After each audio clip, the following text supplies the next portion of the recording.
It's that time of the week. Yes, this week's Cult Movie Show, your weekly look at cult movies. Please welcome your hosts, Warren and Velvet.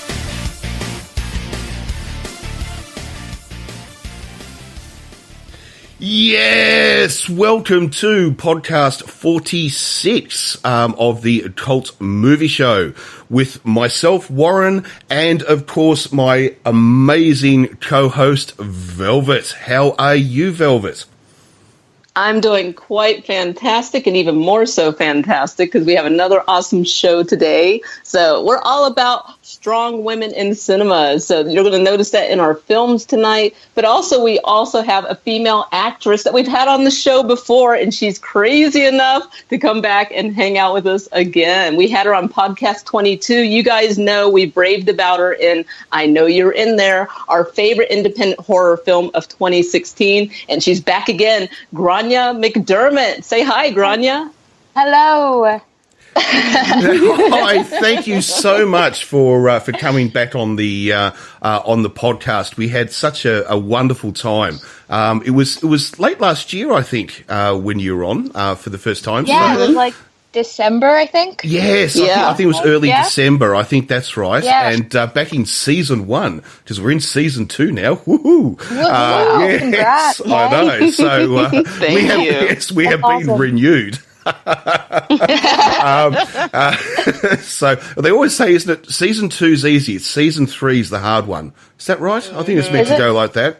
Something like that. Yes, that's when the plot starts to fall apart, all the plot holes become blatant, characters disappear or reappear. Run out of ideas.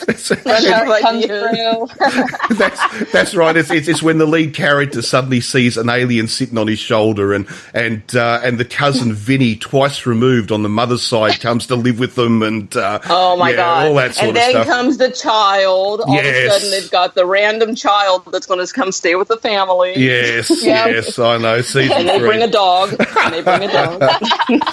But actually, just before we get started, because we obviously talked with Grainne about a number of the movies that she'd been in, but we want to obviously talk this time a little bit more about upcoming sort of projects and what you've been up to, Grainne. But just before we do, there's something I need to announce, and that is that this is very important news, guys. The city of my birth, where I was born, Melbourne, Australia, has been voted for the 7th year in a row the world's most livable city. So well done, Aussies. Well done. Nice. You beat the Canadians 7 years in a row. They always come second. Wow, it's the weather. Well, they used to beat us up until 2010, and now we've taken the lead since then. So well done, Aussies, well done. Anyway, sorry, enough of that. So, Grainne, tell us what you've been up to. Yeah, this year's been cool. I've been working a lot. I'm now in class like 3 days a week, so that's intense. But I filmed a movie in February of this year called Unwritten Obsession that I just got to see the cut of, or the filming. We went to a screening last week, so I got to see it. So I think it's going to be like October-ish. I'm not sure, but it's cool. It's a story about this author who has this book that's like the bestseller, like biggest thing, and she can't write anything else. Like nothing's getting published, and then she meets this fan who decides, like, tries to like pay her to be your mentor, and like a weird kind of like almost misery type situation invokes. It's really cool. I was really glad to see it. So I think that'll be out in October. So I think that's the next that'll come out. Ooh. Yeah, that is like so my genre. That is so my genre. Totally. I cannot wait to see so it. Good. Yeah, I have a smaller role in it. So to see like the whole film complete was amazing, because you read the script and then you're not on set for most of those days. So to see it all come together, it's really cool. Oh, I can't wait. That sounds really good. Yeah, I can't wait. totally up your guys' alley. I think you guys are really going to be into it. Yeah. The other one I'm excited about, and you don't have to talk about this film if you don't want to, just say next question and we'll move on. But I'm really curious about Diminuendo that you mentioned on our last podcast. Do you have any updates for us on that film? I don't. I know that I think they're done with post. I don't think my scene's in it. Oh, no. Which is fine. Because I play the younger version and I don't think they used that bit.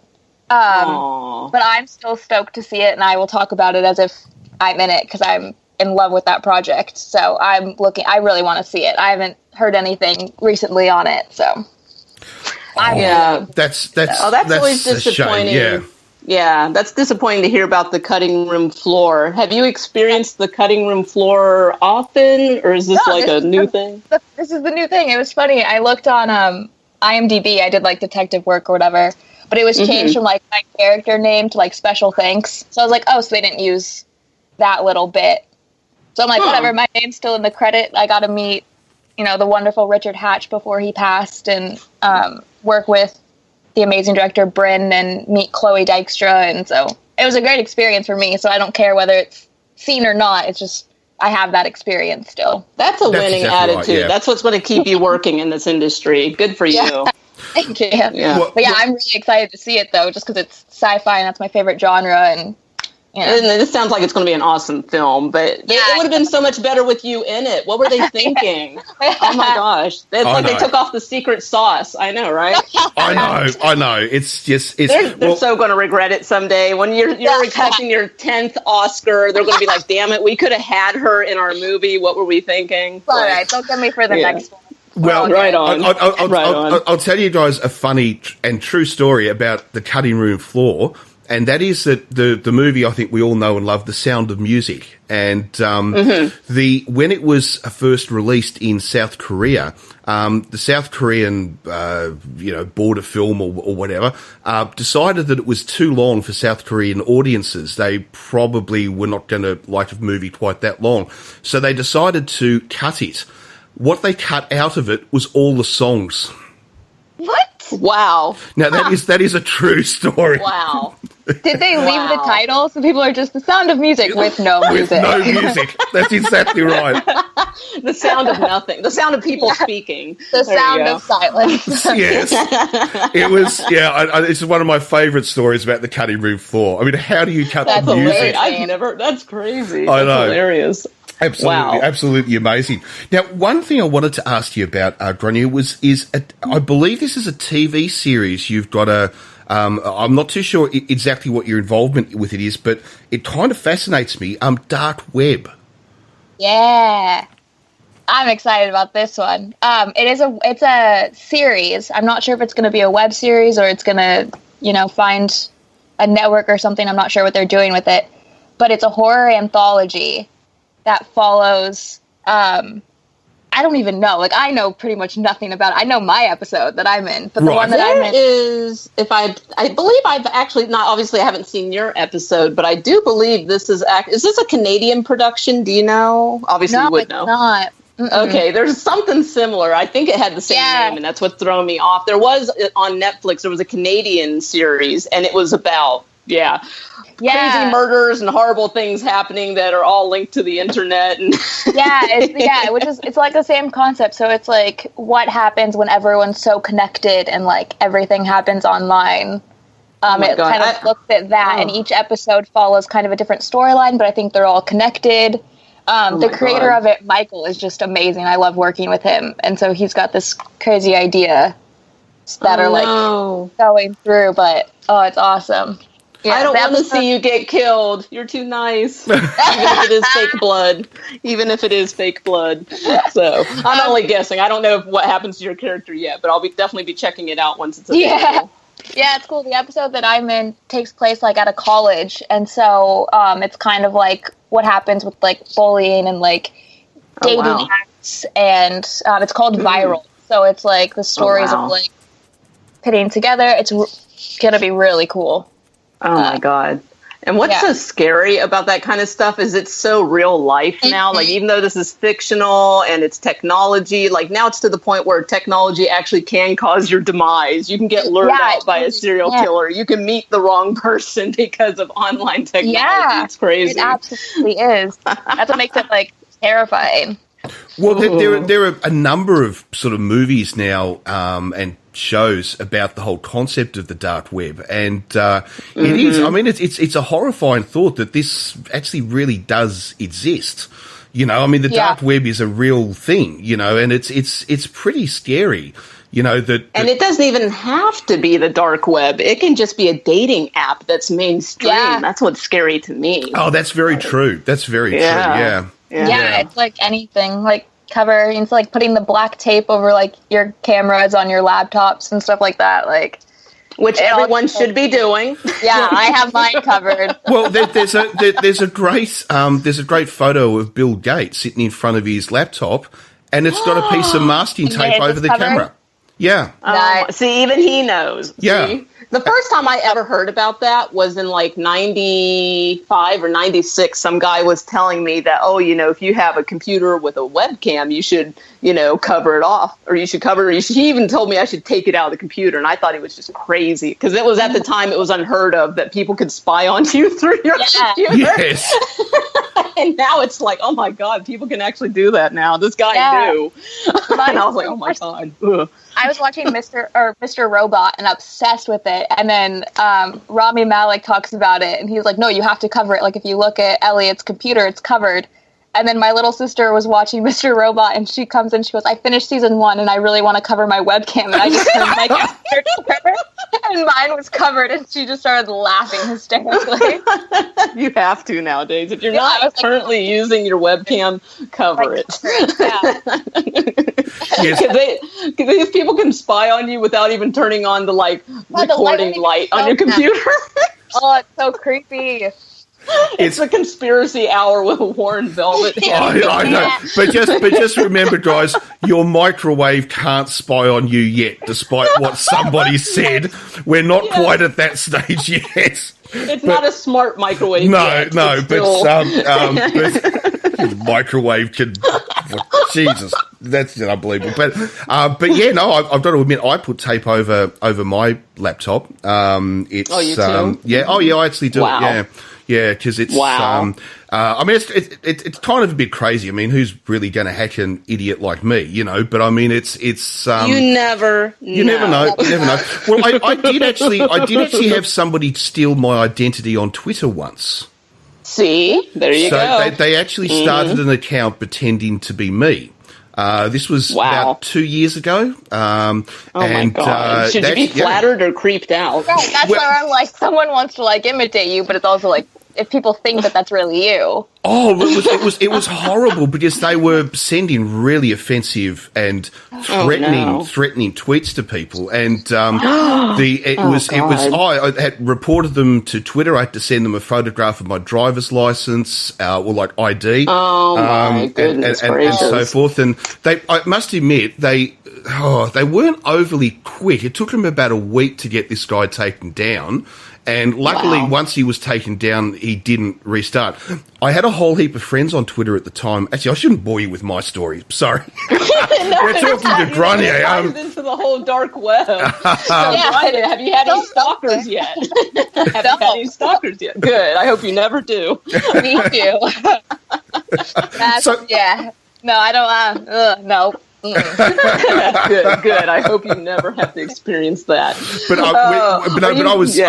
I just want to quickly tell you, I was very lucky, because I had a whole heap of support on Twitter, like hundreds of people who understood what was going on, and it wasn't me. And there was a very, very nice guy in the United States who actually was able to track this guy down and found his place of work, and actually contacted his boss to actually inform his boss of what this gentleman was doing. God. End of story, I got the bastard fired. That's mortifying, though. If you're like a stalker and they actually turn the tables on you and you get stalked and they go tell your boss and get you fired. You know what? You need to write a screenplay. You He wasn't. Grainne can be the stalkee. Grainne, you like being creepy, girl. You can be the stalker. You can choose your role. Well, you can choose your role. This guy wasn't very clever. He actually had linked. He'd actually linked this offensive Twitter page to his real Twitter page, to which what an idiot! Right, to which then everyone was able to find out his Facebook page. They were then able to find out his LinkedIn page for his business. Oh, and my goodness. yeah, he was not very smart. Anyway, sorry. I promised Velvet amazing. I wouldn't digress this podcast, and I've already started. But I didn't promise more. So the other one too is that I was reading on Internet Movie Database, Grainne, is The Institute. Yeah. So that one, I'm actually an extra on it. Right. Yeah, which is cool. I filmed that last February, I think.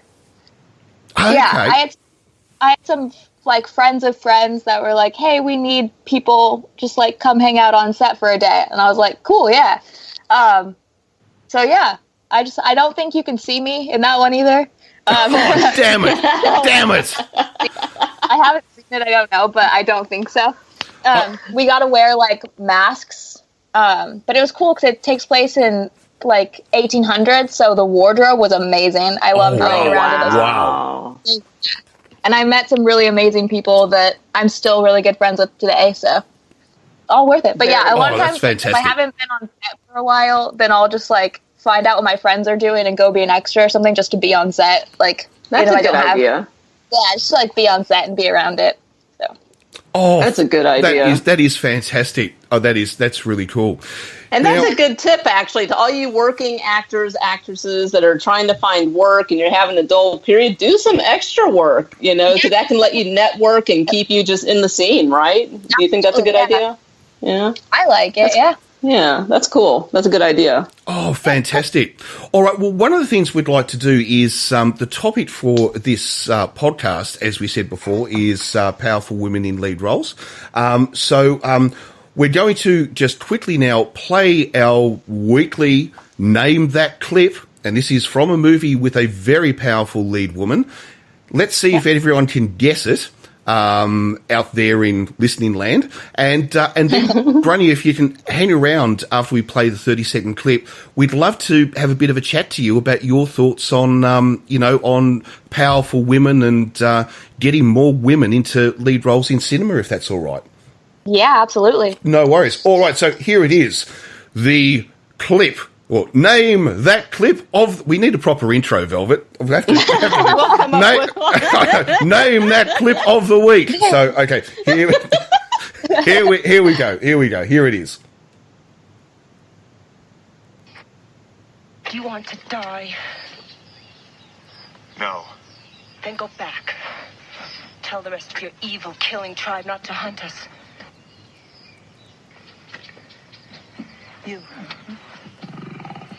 You remain here to be sure he obeys me. Get out! I don't think so. Cthulhu!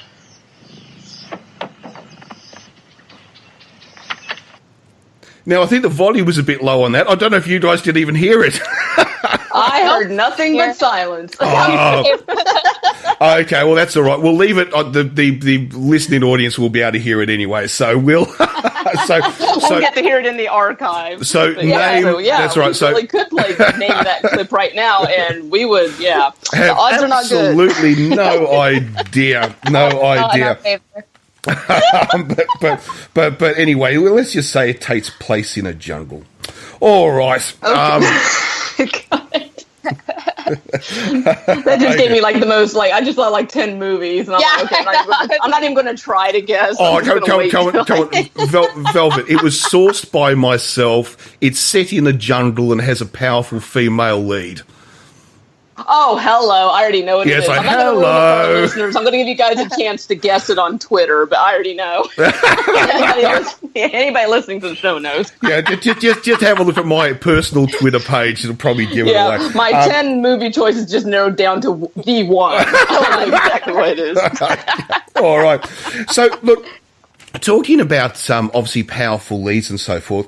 Now, there was before we talk about a number of movies and so forth, there was huge news the week before last, of course, out of Britain, that the Doctor in Doctor Who is going to now be played by a woman, Jodie Whittaker. Now, we mentioned it last week, Velvet, but we didn't talk about it. Now, I just wanted to get everyone's thoughts on this, because it's been very controversial. Not so much that it's a female lead. I think more because it's the whole sets of the character has changed. I just want to know, it's sort of like exploded Twitter in Britain. So I just want to know, what you guys think. There you go. Grainne, are you a fan of Doctor Who? I am. I have friends that are definitely way more Whovians than I am. I try to get into it. I haven't, gone completely down the TARDIS, I guess, but I am trying to play catch up. So what do you think about think? the character changing from a man to a woman? Oh, I think it's amazing. I'm so for it. And it's cool. There was an episode that Neil Gaiman wrote a while ago. I can't remember the exact episode it was, but he, alluded to a female Time Lord. Yes. And it was never, taken out or edited. It was left. So it was always, I think, been in the lore that that's possible. So I don't see why people think of it as a shock, because it's totally plausible and is in that world already. Now it's just highlighted. Well, this is exactly right. The thing that annoys me about the people who are complaining about it is saying that, it breaks all the rules. The Doctor has always been a male. Well, hang on. First of all, he's from a planet called Gallifrey. He's not human. He can. Gallifreyans regenerate. Now and here's the other thing too. Gallifreyans only have 13 lives. They have 13 regenerations. Well, we're into 14 now. Right? They've already broken the rules. Yeah. So Right. There is no rules. There's no rule book. It's fiction. It just gets created again and again.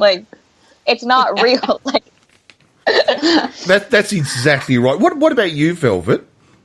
Yeah, I absolutely love it. I think that is so in just break all the conventions of cinema and television nowadays. I think that's great. I mean, tradition's great up to a point, but also rules are meant to be broken. And if there are no rules, what the hell are you doing? Do whatever you want. Switching it up. Yeah, I'm excited. I think it's going to be great. I couldn't agree more. And Jodie Whittaker, too, is a fantastic actor.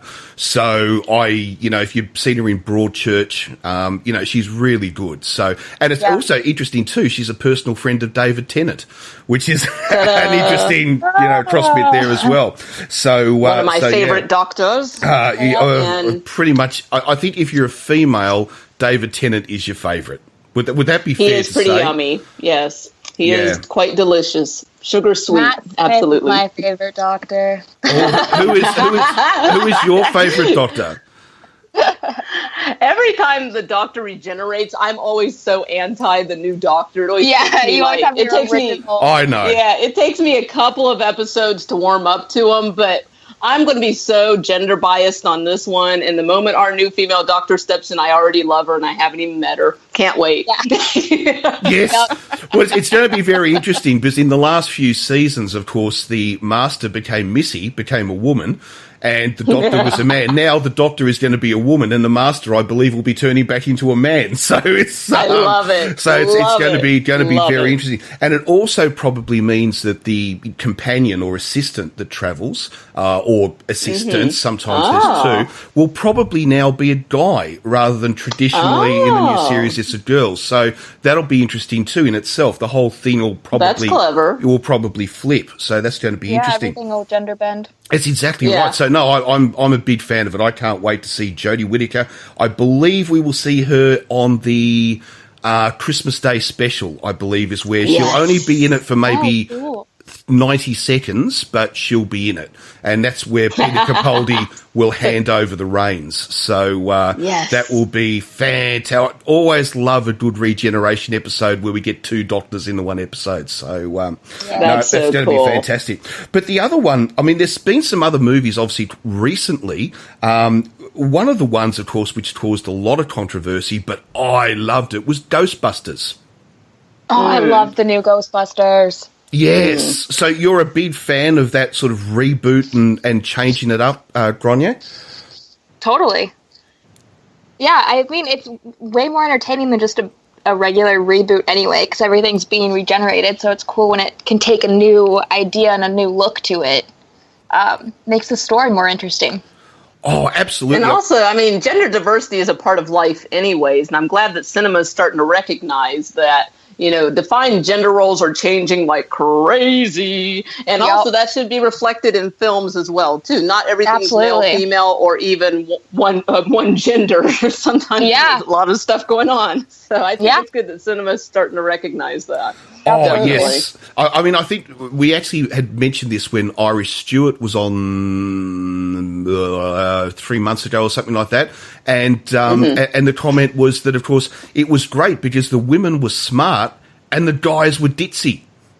Yeah. Like it was a total Hollywood reversal, you know? Just like real life. Just like real life. Yes, exactly right. Kidding. The best was the guys that complained about it, and they were like, well, the guys were just like there to be objectified, and they were so dumb. It's like, really? Tell me more. Yes, I know. Well said. Well said. Well said. Definitely. Well Definitely. said. But another one too, which is very, very recent, of course, is Wonder Woman, which was very much being sort of posted as, I suppose, very much, here we go, powerful women are back. Has everyone seen Wonder Woman? The new one? I have not seen it yet. I'm behind, I have to admit. Yeah, shame on me. It's still running in my local theater, so I'm going to grab it in a theater before it's gone. But yeah. I saw it twice on the big screen. It's so okay, good. that says a lot. Okay. Yeah, I went opening night, or like the day before, like the pre-screening or whatever, where they used to be midnight screenings. Now they're like at 7 the day before. I did that, and then I went again with my family. Oh, it's so good. Oh, so you're anything that fan. gets people to go to the theater more than once nowadays is huge. I love huge. it. And they're signing the deal for Patty Jenkins to come back and direct the sequel, and the deal will make her the highest paid woman director in Hollywood history. Holy cow. Wow. Good for her. Wow, Yeah. I love hearing that. But That's amazing. She wasn't paid too well, was she, for that role? The director? Oh, no, sorry, not the director. Sorry, I was talking about the actress. Oh, you think so sorry. Oh, I'm sure she was. I don't know. It's still a DC, like, mega. Yes, yeah. Mega franchise. I'd heard stories that for a lead role in a major blockbuster movie, shall we just say the salary, if it had been a guy, would have been higher. Probably. Yeah. That's usually the case. But they're working on it. That's a problem. Even with the most recent X-Files, Gillian Anderson went public on social media and put, the people on blast and was like, hey, they offered me half of what they're paying David Duchovny to come back. And they were kind of like, oh, sorry about that. Oh, did we do that? Oh, no, we meant we're paying you the same. Yeah. Yeah. That's exactly what happened too. They were like, "Oh, did we say that? Oh, excuse us. We're paying you the same." Yeah, and it's just ridiculous because I mean, she is a better, more well-known actor than he is. Yeah, and also there's no X-Files without those two characters. Exactly, that's right. Be the same. Yeah, yeah, I know. Although they did try for a season or so, but yuck. I know. I'm just like yuck. Yes. But there is some. Obviously, I've got to mention Sheena just quickly. I'm sorry, I have to mention it. Okay. I mean, we probably don't even have to talk about it, do we? Just enough said. Love Sheena. For those who are not familiar with Sheena, give them a quick rundown, Warren. Sheena is a bit like a female Tarzan character. It comes from the comic book series of the 1930s, and the comic books are still in production. I own all of them. They've made 2 TV series and 1 movie about the character, and she's basically an eco-warrior in Africa. Mm-hmm. Really cool character. Talk about a strong woman. I mean, like, she cares about the planet, the animals, and the movie from the 80s is really endearing. I really enjoy that movie, actually. So if you've not seen it, check out Sheena, Queen of the Jungle, the 1980s version. And yeah, oh no! Tweet us about it. Oh, yeah. Tweet us about it. Great film. But if we're talking about the horror sort of genre or horror sci-fi genre, 2 that actually stood out to me a little bit was one was the British movies The Descent and The Descent Part 2. Have you guys seen those? The first one I really liked. Oh, I'm sorry. Go ahead, Grainne. No, I haven't seen them, so... Oh God, it's so scary.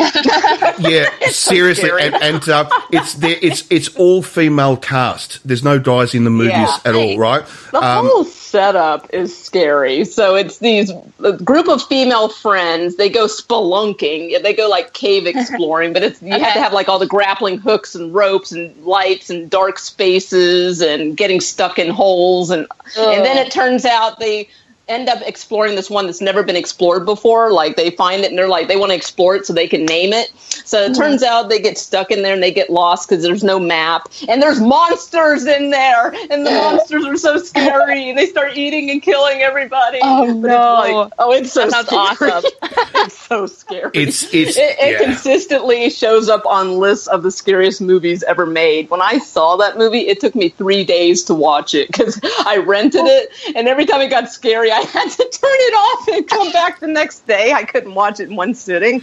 It definitely both of them. I mean, look, I think the first one is much better than the second. Oh, the first one's way better. But the first one definitely sort of says the British can make some serious horror films. You know, they're not out of the market. You know, they can make some seriously scary films. And they were tough women. And these were tough women. Because, I mean, they were rock climbing, spelunking into this dark, you don't know what's down there. You don't know if it's a bottomless pit. You don't know if, it's going to be a pit of tar. I mean, it just, and they're all just like, yeah, this is what we do for fun. I'm like, oh, God. No, thank you. Now, to lead on to from that is a group of movies that I think everyone has seen, or at least seen most of them, and that is the Alien franchise. Yes, absolutely. Now, ever since the very first movie with Sigourney Weaver, even into the new ones with Prometheus and now Alien Covenant, it is still a female lead all the way through. Yes. Yeah. Mm-hmm. Yeah, I love that they're doing that convention. And also, to be a woman in space, you have to be a tough woman. You're not Susie Homemaker. Not that there's anything wrong with that lifestyle, but obviously this is a woman that's well equipped with, combat and use of technology and weapons. And I love the Ripley character. I mean, they really changed the whole sci-fi horror franchise with the Ripley character. It was no longer just having a pretty woman that's on board and all she does is sit at the control board and push buttons. I mean, like, she kicks ass. She kills. Right. She's a survivor. Love Ripley. Yeah. Yes. I was going to ask you, Grainne, because it's a little bit like I always saw the Ripley character, and also now into the new franchise, the characters that have followed on. It's the Alien movies are a little bit like frontier movies, American like frontier movies, but instead of the women being the housewives, they're now the cowboys. Yeah. So they're the ones that, especially in Covenant, the newest one that came out. That's the one that's like most fresh in my mind. Is the women are the ones that are leading the expeditions as soon as they touch down, and it's the guys back at the control. Yes. I love it. Wow. Yeah. Wow. Alien Covenant's a good film. I mean, I've been a fan of both Prometheus and Alien Covenant.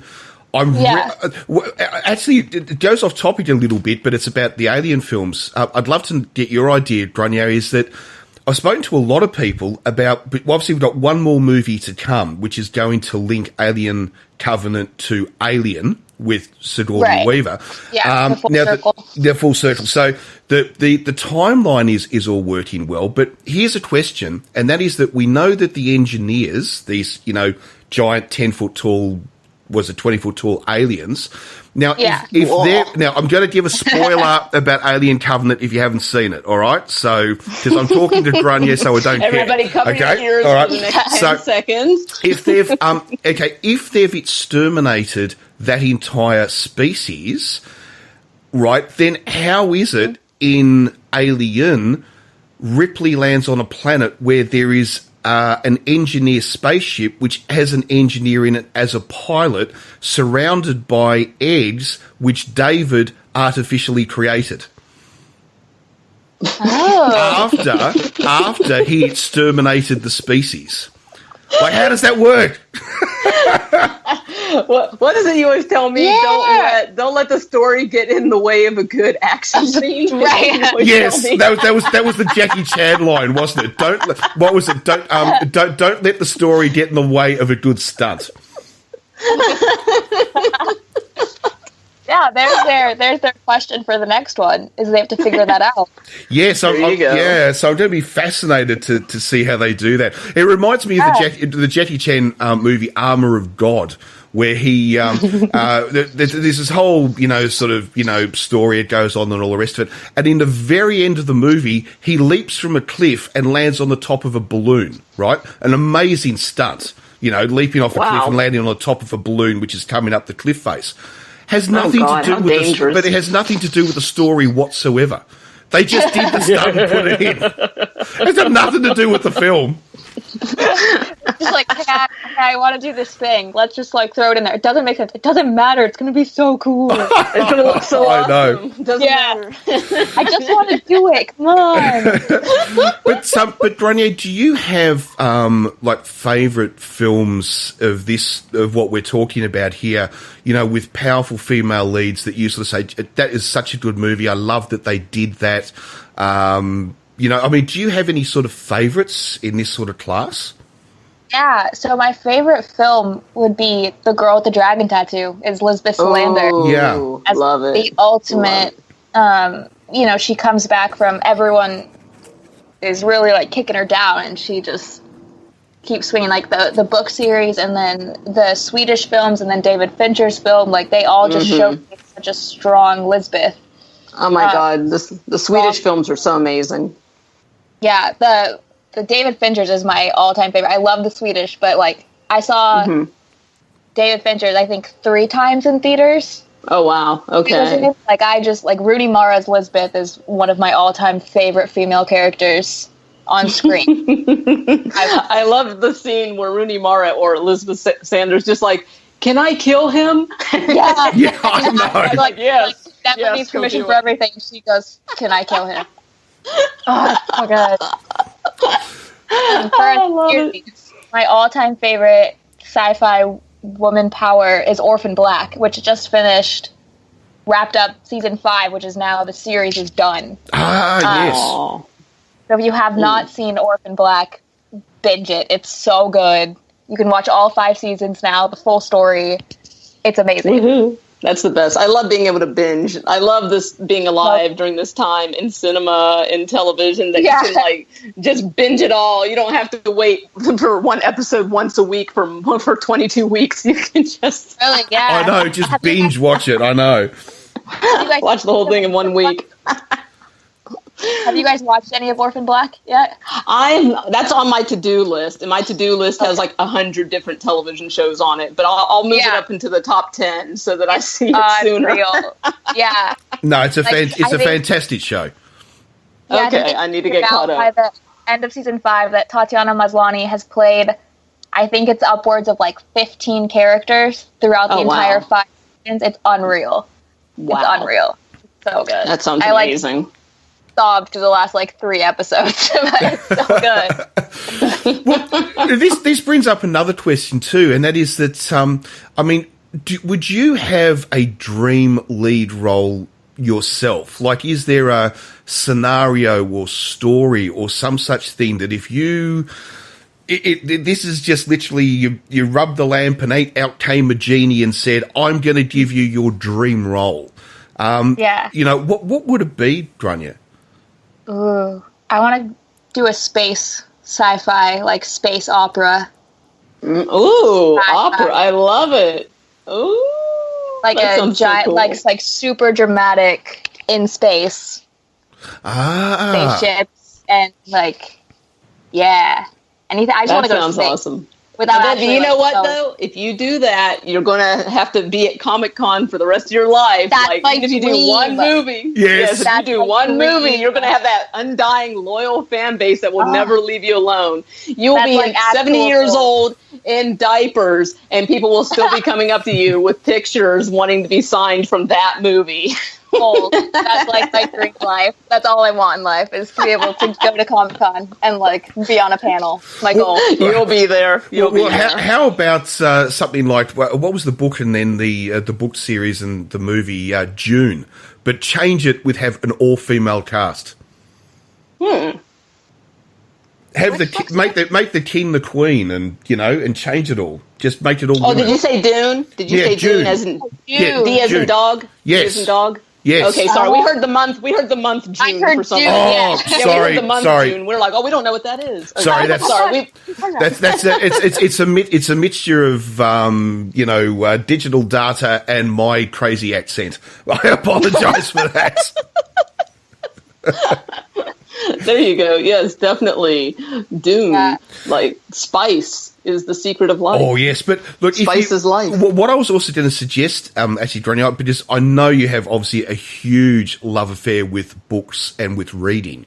And I don't know if you've ever come across this book. And if you haven't, I was actually going to give it to you as a recommendation. It's an Australian book from the 1970s called Puberty Blues. I don't know that book. Look it up. It was made actually into a movie in Australia and then a TV series in Australia. It's the book is that popular. But it's the story of two young teenage girls living in Sydney in the 1970s, which was a bit different to now. It was a pretty sexist sort of lifestyle if you liked the beach culture. In Australia back then, basically chicks didn't surf, right? Guys surfed, the girls laid on the beach and waited for them and all the rest of it, right? And these two girls decide they're going to teach themselves how to surf in an all-male culture. And it's a great book. Oh, wow. Yeah, I will definitely add that to my to-be-read pile, ever-growing. So Puberty Blues. And it's also just a great story about what it's like to grow up as a young woman in a male-dominated society. So it's a really, really good story. Really good story. Ooh, I will check that out. Yeah, most definitely. Now, look, before we let you go, because we've kept you way over time, and I apologise for that. But just before you go, just obviously we're talking about powerful lead women in female roles, and there's something that I just wanted to ask you about. The experience, not the politics so much, but the experience. And that was that you were lucky enough, I shouldn't say lucky enough, you were determined enough that you were actually at the Women's March in February in Washington. And I just wanted to... I was in LA. I didn't go to Washington. You're at the LA. Sorry. Okay. Yeah, I was in Los Angeles. I wish I would have gone to Washington, but that didn't pan out. I just wanted to ask you what that experience was like, because my understanding is that it was the biggest global protest the world has ever seen since the war in South Vietnam. That's my understanding. That's since the early 70s. So what was the experience like? It was amazing. I don't have words for it. I got to go with my little sister. We took the train down into downtown LA, and we went, and it was just it was breathtaking to be around so many women that are all like-minded and fighting and putting up arms and standing up for what we believe in, and to be able to show that to the world. And I think Los Angeles was one of the biggest marches on that day as well. I think there was I heard upwards of like 100,000 people were down there. Like the count just kept coming up and up, and we walked, I think, 5 miles downtown, and people that were driving by in cars were then like honking and showing their support. And like I didn't see any violence. I didn't see any like anything that, you know, could be counted as like a bad thing. It was just everyone holding hands and everyone was supportive of each other. And then we got to the stages, and, you know, we get to hear people like Kerry Washington and Rowan Blanchard and Laverne Cox all speaking out. And Debbie Allen came out. And, it was one of the greatest experiences, and the most like, I don't have words. It was just an experience that I'll cherish forever, and to be a part of that was just, I couldn't not be a part of that. Like I couldn't have just sat home and done nothing. Like I had to go out and just like use my voice and be a part of something bigger, because there's just so much going on that it's like you have to find something to put your energy towards, because to just sit back and watch it is like not possible. That's awesome. That's just amazing, and I think it'd be an experience. Well, one, that you can be so incredibly proud of the fact that you were there, but it's also a memory. But it's also a memory that you and your sister will keep for the rest of your life. You know, it's like we were there at this very defining moment in American history. You know, and I think that's just amazing, absolutely amazing. Thank you. So well done. Thank you. Yeah, definitely. Well done. Exactly. Well, it must actually be said there were actually simultaneous marches all around the world. Yes, there were. And my daughter actually went to one of the ones in Australia. So amazing. thumbs up to my daughter. Well done. Absolutely. So it was pretty amazing. Although obviously not as big as your ones, because let's be honest, this is more an American issue, which is being discussed. We sort of have, but now it's spread out into the. It is now, yes. Yeah. We're hoping that we'll all not be irradiated next week. So. Oh yeah. But seriously. No. Congratulations on that. That was really well done. So, look, thank you for being with us, Grainne. It's been absolutely wonderful, and thank you for returning to the show. Thank you so much for coming on. And let us know, any social media you want to shout out, go ahead. Twitter, Instagram, website, any phone numbers, addresses you want to give out, go for it. Twitter is at Grainne McDermott, GraimCdermott, and Instagram is TTOMREDCMENNIARG. Grainne McDermott. Your name backwards. Yeah. I love that. and I do actually suggest everybody, please follow, because I do. And you post some really cool stuff on Twitter, but Instagram, you post some pretty cool photos, I've got to say. Thanks. They're very good. There's a lot of books. Yes, a lot of books. They're acting or it's books, so that's kind of what it's about. So everybody get out there and follow. It's you won't be disappointed. Most. So it's $1 million of entertainment for free. Yeah, you can't complain about that. Yep. There you go. So look, thank you once again, and we really appreciate you coming back on. It's been a blast. It's been fantastic. Absolutely, yes. Thanks for having me. I love talking to you guys. This is so fun. Oh, thank you. We really appreciate it, and we hope we can do it again at some stage. And yes, absolutely. Yeah, and and hear more, and let everybody out there sort of hear more about what you're up to. It's fantastic. Absolutely, yeah. If you haven't seen any of her work, get on it, people. Go to her IMDb page and click every single movie on there. Hunt every single movie down. Watch every single one of them, and follow her on Twitter and tell her that Cult Movie Show sent you and told you to stalk her in a friendly manner, in a fan manner. Yes, friendly, yes, not internet only manner. That's right. Not dark web style. Okay, not dark web not in a style. creepy manner. No. My webcam's covered. Don't even try it. Oh, thank you very much. All right, well, Thank you, Grainne. Thank you so much. All right, well, we're just going to take a quick break, and we'll be right back with one of the best mini movies I reckon we've done in the entire history of our podcast. So we will be right back. It's time to get excited, short film fans. It's mini movie review time. It most definitely is. And Velvet, you have found us another winner. Yeah, this is a fun one. So this one is called Swiped Away.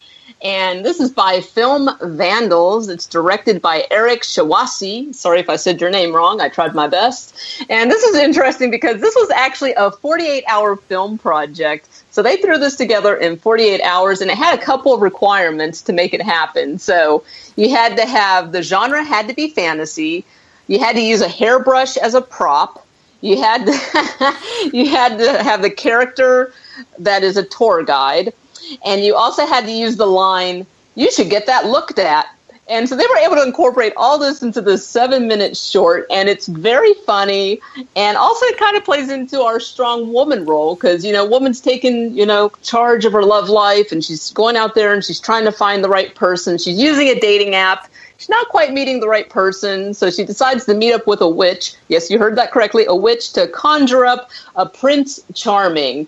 Well, be careful what you wish for, because if Prince Charming's anything like he is in this short, yeah, you might not want to give up your independence for love in this case. So what did you think of this short, Warren? I loved it. I adored it. It was, it's simply shot, absolutely, but the quality is very, very good, and it is friggin' hilarious. It is so funny. It is just absolutely. It is the funniest short we've had on this show, in my opinion, anyway. Because we have had a couple of comedies before. This is, and we've had some good comedies. Don't get me wrong, but this one tops them all. This one was so funny. It was just the lines in this just blew me away, and I just love the way she's looking for love. She's looking for the perfect guy, and every guy starts off, basically she sort of thinks, oh, he's great, he's a feminist. No, he turns out to be a misogynist. Oh, he's an environmentalist. No, he turns out to be some psycho-religious nut. It's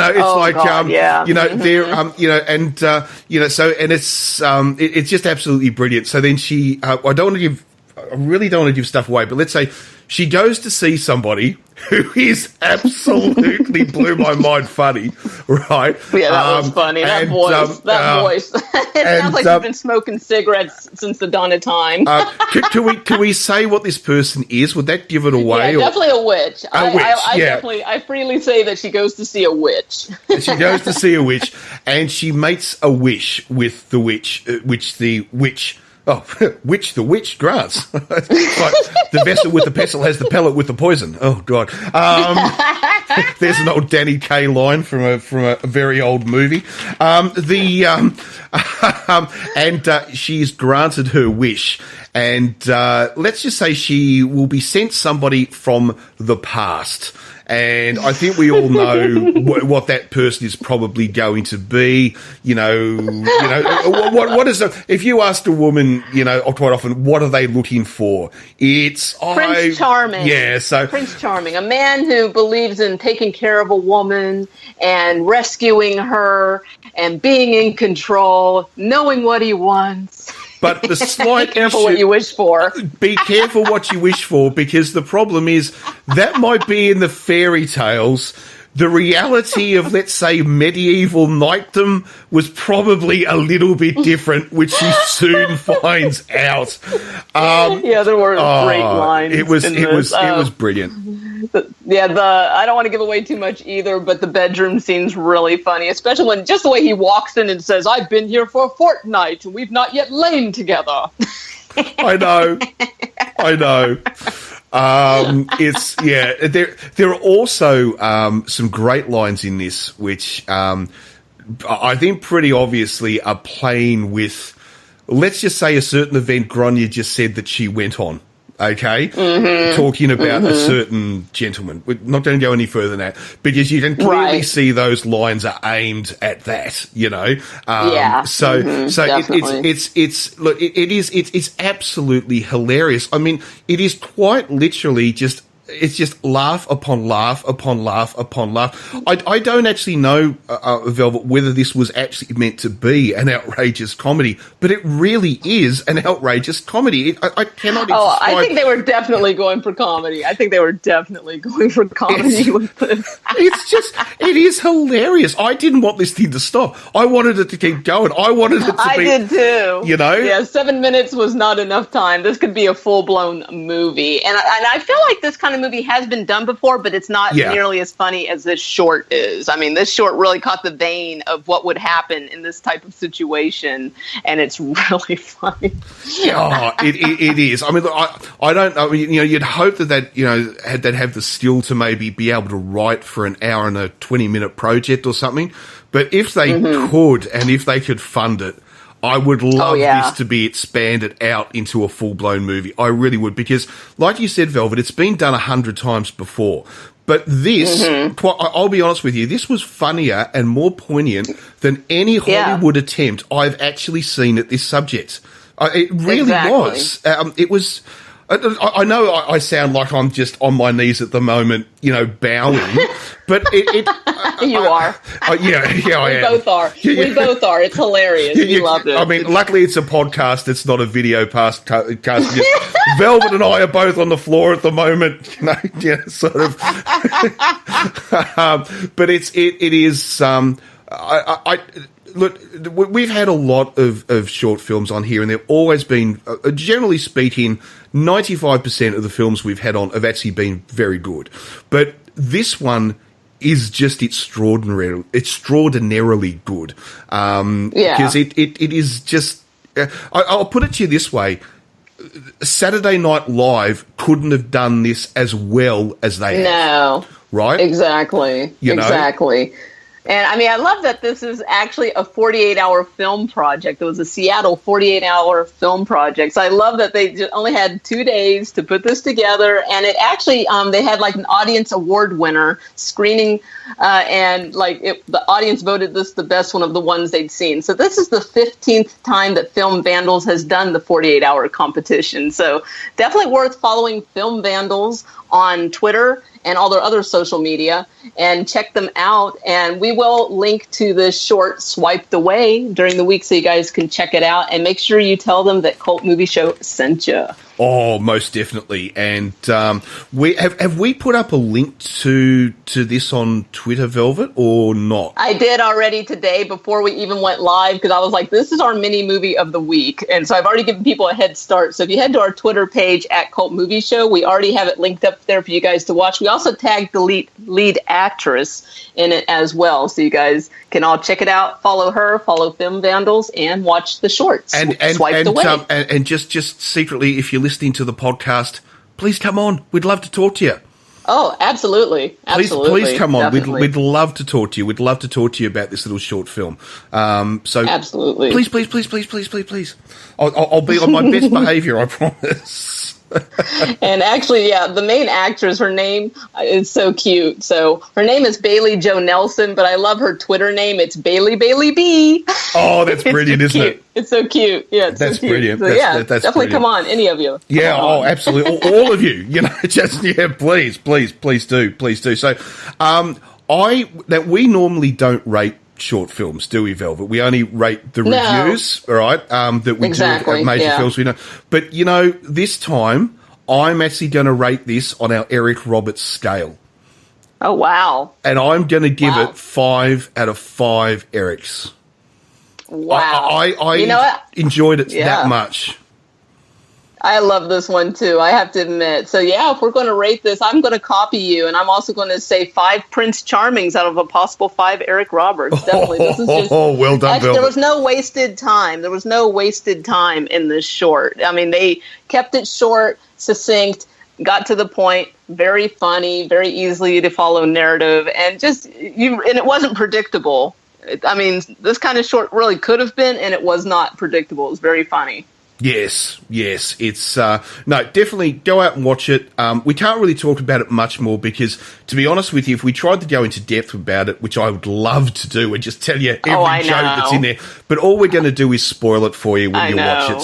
So I think we just probably leave it there and just sort of say, get on our link, and it'll link, obviously, our link will link us. We'll link you to them. You know what I'm trying to say. Follow them, obviously. Follow them on Twitter. Watch this movie. It's fantastic. It really is good. Absolutely. No and worries. Like I said, make sure you follow their social media and tell them that Cult Movie Show sent you. Oh, yes. Always do that. All right. So, all right. Well, we'll just take a quick break and we'll be back with our Cult Movie Review number 1. We've got 2 reviews this podcast. And, of course, both of them with powerful female leads. And but we're not really kind of choosing like Wonder Woman, you know, because let's face it, it's still in the cinemas in some places, you know. So so we're choosing some older ones, but and maybe too, I think ones that are very much seen today as cult movies, which is what this show is about. We're not here to, you know, like to review the Avengers, as we've often said. You know, although if they paid me to, I would. Oh, that's different. Yeah, if you want to sponsor us, hey, come on board. We'll review it if you sponsor us. That's all right. Anyway, all right, we will take a quick break and we'll be right back. And I would sit there and play their albums in the album player all the time. In the album player? The Only Funny to Us podcast with brand new episodes every Monday night at 8 at onlyfunnytous.com. Yes, and of course, as the little promo said, don't forget to listen to Only Funny to Us. Great podcast, really funny. It's like they said, it's basically like poker night, just a podcast.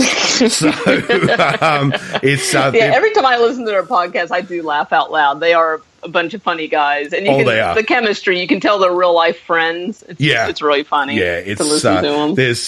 There have been some.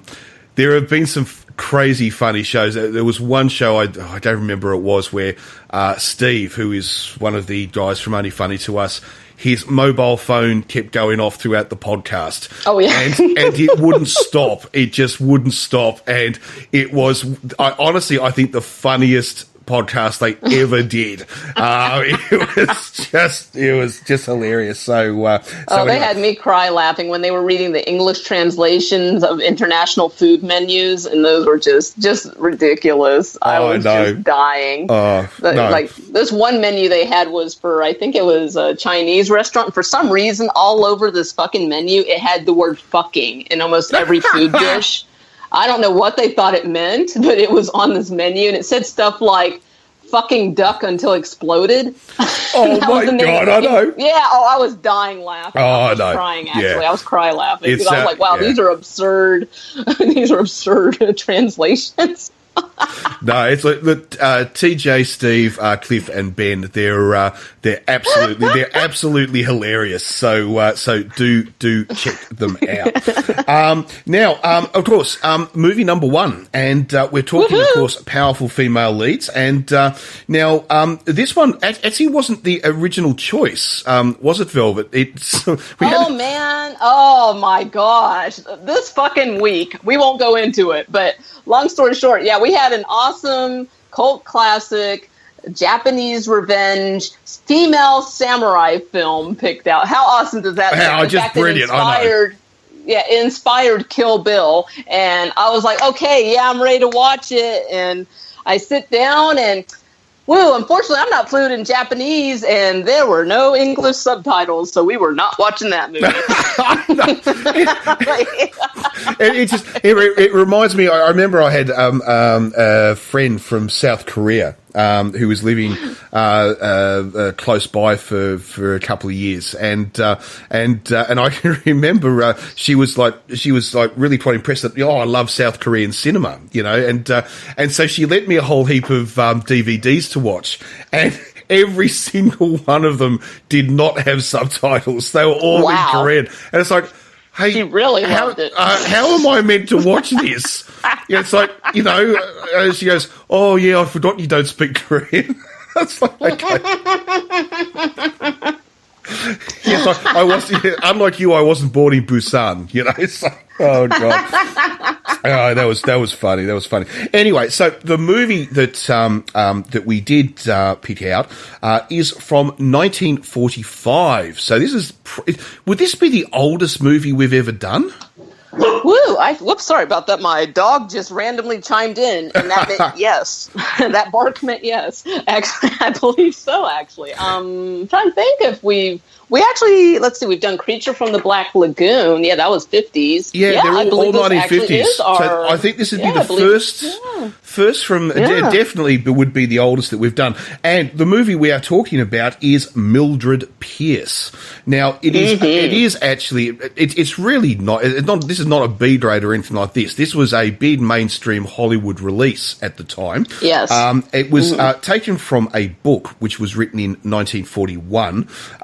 And it has, in fact, gone on to be remade as a movie, and, in fact, also a TV miniseries, I believe, as well, was made of this story. Actually, with Guy Pearce, with your fellow Australian. Guy Pearce is in it. Yeah, fellow Australian. So, so this is a big deal movie, and it stars Joan Crawford. And in fact, we'll get to that in a moment. And of course, something to star in Joan Crawford, it's going to be pretty big, right? So, now, directed by Michael Kurtz. Was it Kurtz or Curtis? I was going to say Curtis. Curtis, so I'm not 100% sure either. Curtis. I think he was... No, I lied. I don't know where he was from. No, I was going to say I think he was Hungarian. But not that helps us. Not that helps us with our pronunciation, unless you know anything about that language. I don't. No, Hungarian's not really up there on the tip of my tongue, to be honest. Although I did notice we've got some listeners in Hungary. Actually, because cool. we get some. Unfortunately, Apple doesn't give us very much information, but they do give us some.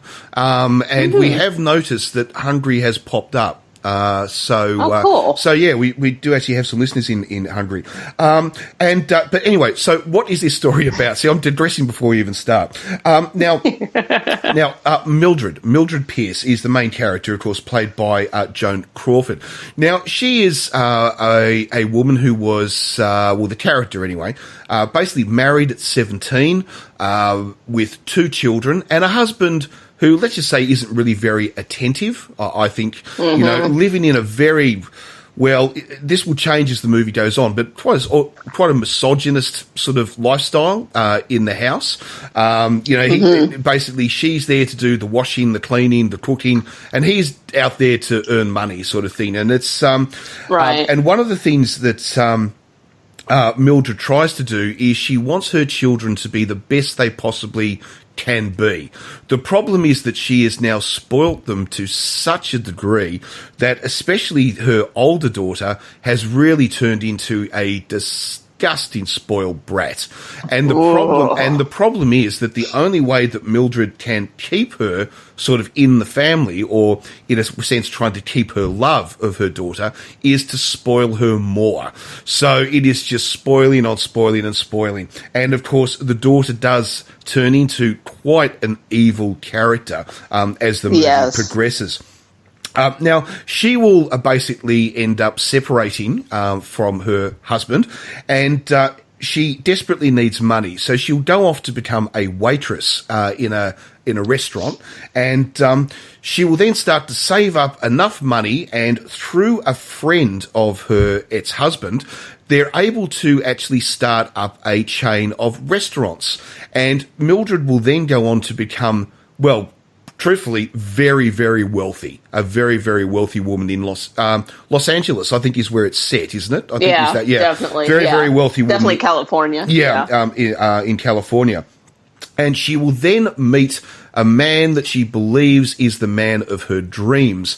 But he is, of course, turns out to be anything but. He is a misogynistic playboy. He is really a horrible person at heart.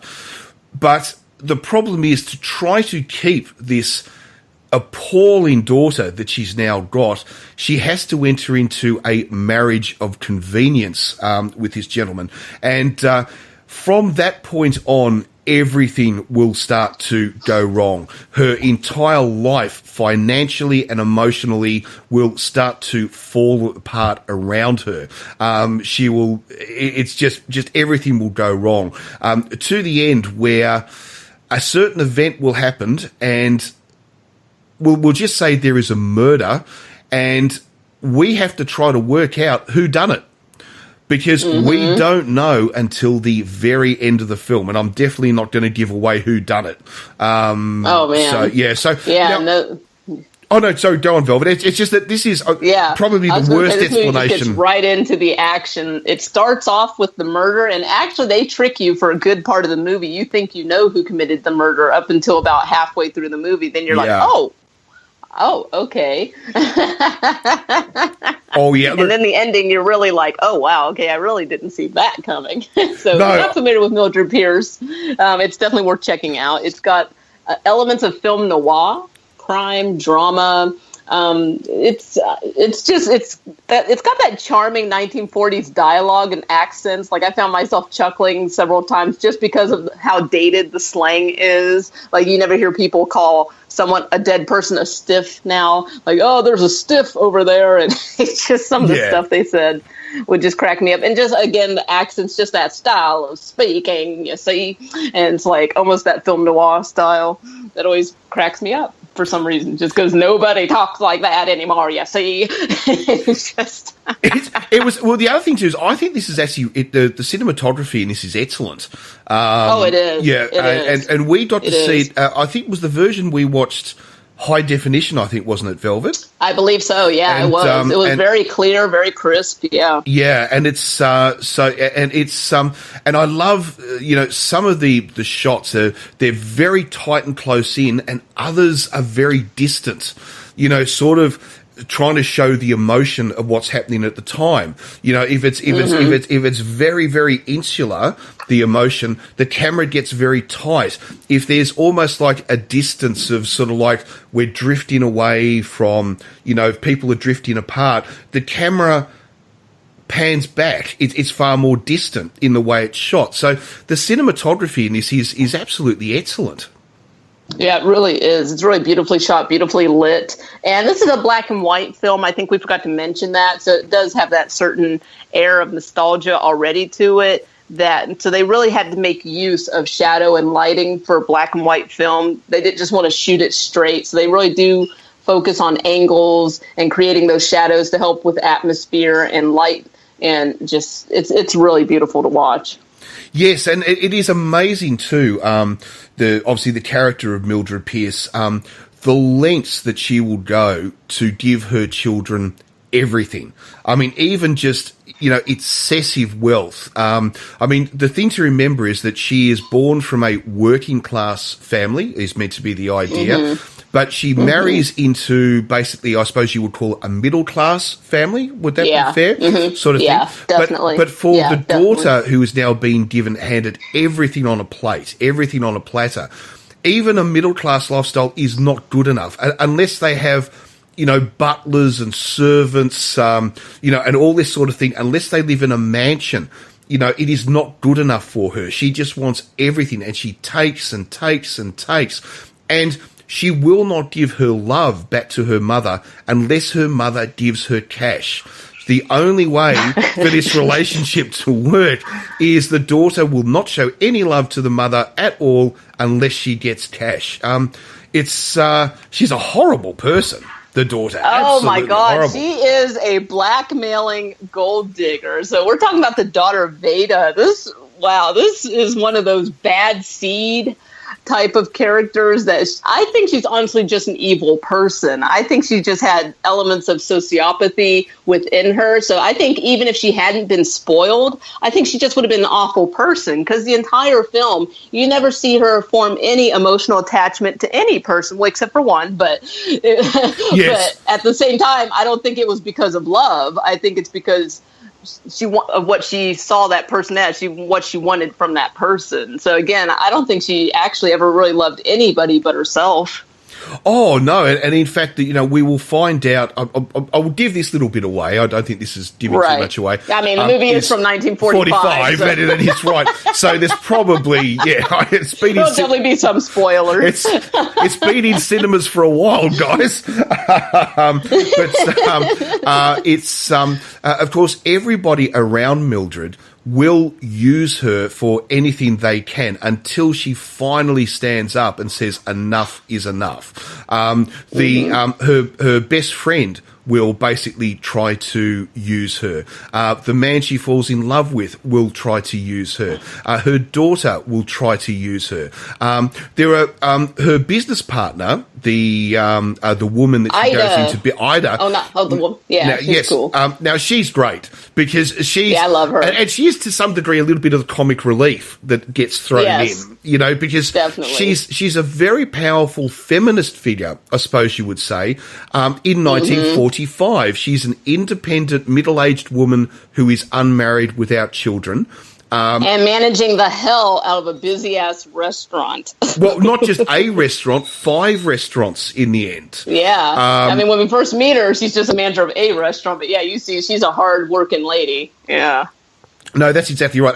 And she is brilliant. And she does warn Mildred, basically all the way through the film that, these people are bleeding you dry and something needs to be done because towards the end, once again, it's a bit of a spoiler, but I think this will be okay, is that these people in her life, not her friend Ida, but these other people, her daughter and the 2 men in her life, will try to take the business away from her.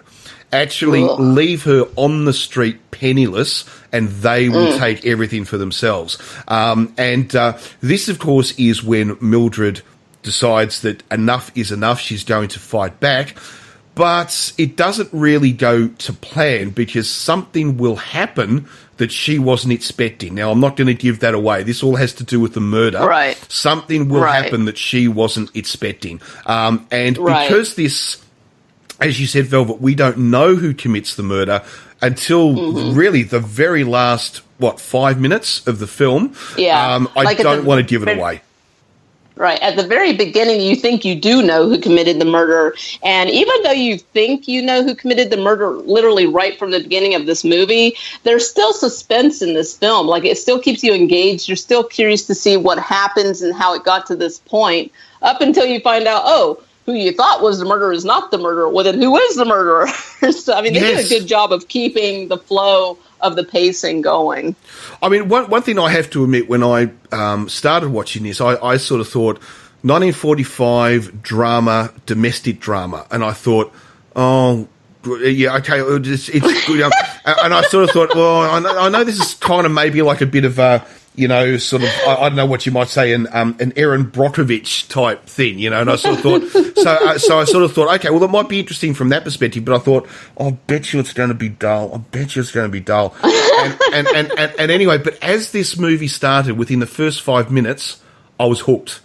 I was absolutely hooked, and this is a really good film. This is a great drama. It really is. For 1945, this thing kept me in 2017 hooked for the entire hour and 50 minutes. The pacing is excellent. Yeah. The pacing is excellent, and also the whole character of Mildred Pierce actually very strong woman. So even though she's like a homemaker and she's really kind of hating her life and she's tired of cooking and cleaning and making pies all the time, at the same time, every time she opens her mouth, even from the very beginning of the movie, she is very strong voiced. Like she's confronting her husband, she's telling her husband off, and she's even the one that's kind of like, well, if you're going to keep seeing that woman down the street, you might as well not come home. Like she's not putting up with an affair, she's not putting up with any kind of bullshit. Like she's the one that pretty much says, okay, well, let's separate then, and you can go do whatever the fuck you want because you're not doing it while you're living here. Damn. I know, so strong. It must be said though that the original husband of Mildred, who will stay with all the way through the movie. He is a very important character all the way through the movie. He never actually truly leaves the family, And although you definitely think that's what he's going to do at the start, he's just going to drive off, never see the kids again. He's going to be, a deadbeat dad. But he's actually not. It doesn't turn into a deadbeat dad at all. He regularly sees the kids. He takes the kids away on holidays. There will be a tragedy that will hit the family. He is every bit as shocked as Mildred is. To some degree, even maybe more so. Although he doesn't show it quite as much. But I think he's actually more, I don't know what you thought, maybe a little bit more, even more heartbroken with that tragedy. Because of, I think so. Yeah, than Mildred is. And he will actually turn out to be, just put it this way, the person you see at the start of the movie will not necessarily be the person you see at the end of the movie. Right. His character will change quite dramatically, over time. The other thing too that's interesting, Velvet, is that this movie is set in 1939 through to 1942. I think, is that right? That's when it's meant to be. When it's meant to be set. And one of the things I found really interesting, probably not growing up in the United States, growing up in Australia, is that for this time period, 1939 to 1942, when you looked at this movie, this build up that they've got of this huge wealth and the society events they're going to, and all the daughter wants is money, clothes, society events, and all this sort of stuff. But the rest of the world was in flames. Right. And this lifestyle they're living of pure luxury when the rest of the world, dealing with wartime rationing and loss of family. And this movie was they actually delayed the release of this film till after the war. They didn't want to release it during World War II. So it's pretty much like right after World War II. That's when they were kind of like, okay, now we can release this movie. Yes. that made sense. Yeah. Yeah. That definitely makes sense. Yeah.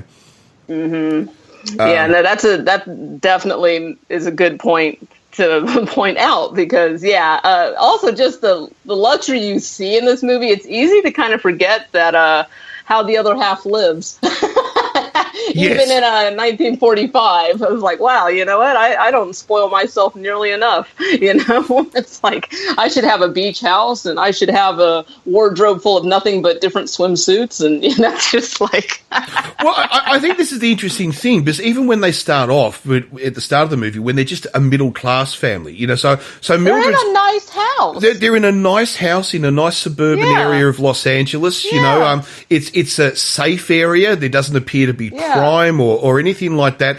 But what's interesting about it is that, the daughter, this is not good enough. No. We've got to be in a mansion. We need to be in Beverly Hills. We need to be, and of course the mother Mildred will go to extraordinary lengths to make sure that happens, because if she doesn't make sure that happens, she loses the love of her daughter.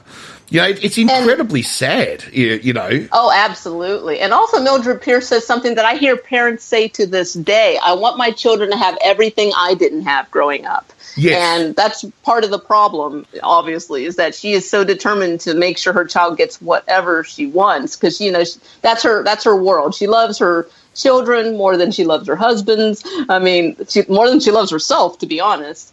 And it's just, but also, again, I think Veda was just an evil child. I don't think it was because her mother spoiled her, because okay, here's what's cemented it for me. Okay, so in the beginning, pretty early in the movie, Mildred and her husband decide they're going to separate, and the two daughters see the father leaving in the car, and, Mildred kind of says, hey, we're taking some time off.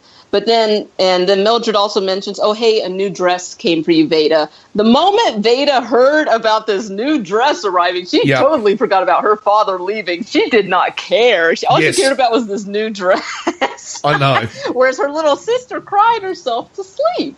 And I'm like, okay, see, there's proof right there. I'm like, this bitch is just evil. Oh, she does not care absolutely about people. But did you think that there was a bit of a statement in this, especially about something that would have been happening at the time in the United States, which is old money versus new money? Yes. Oh my God, there was so much snobbery in this film. So much. That weird. I think it's kind of hard to understand today. At least it is for me. Maybe it made more sense at the time of the movie.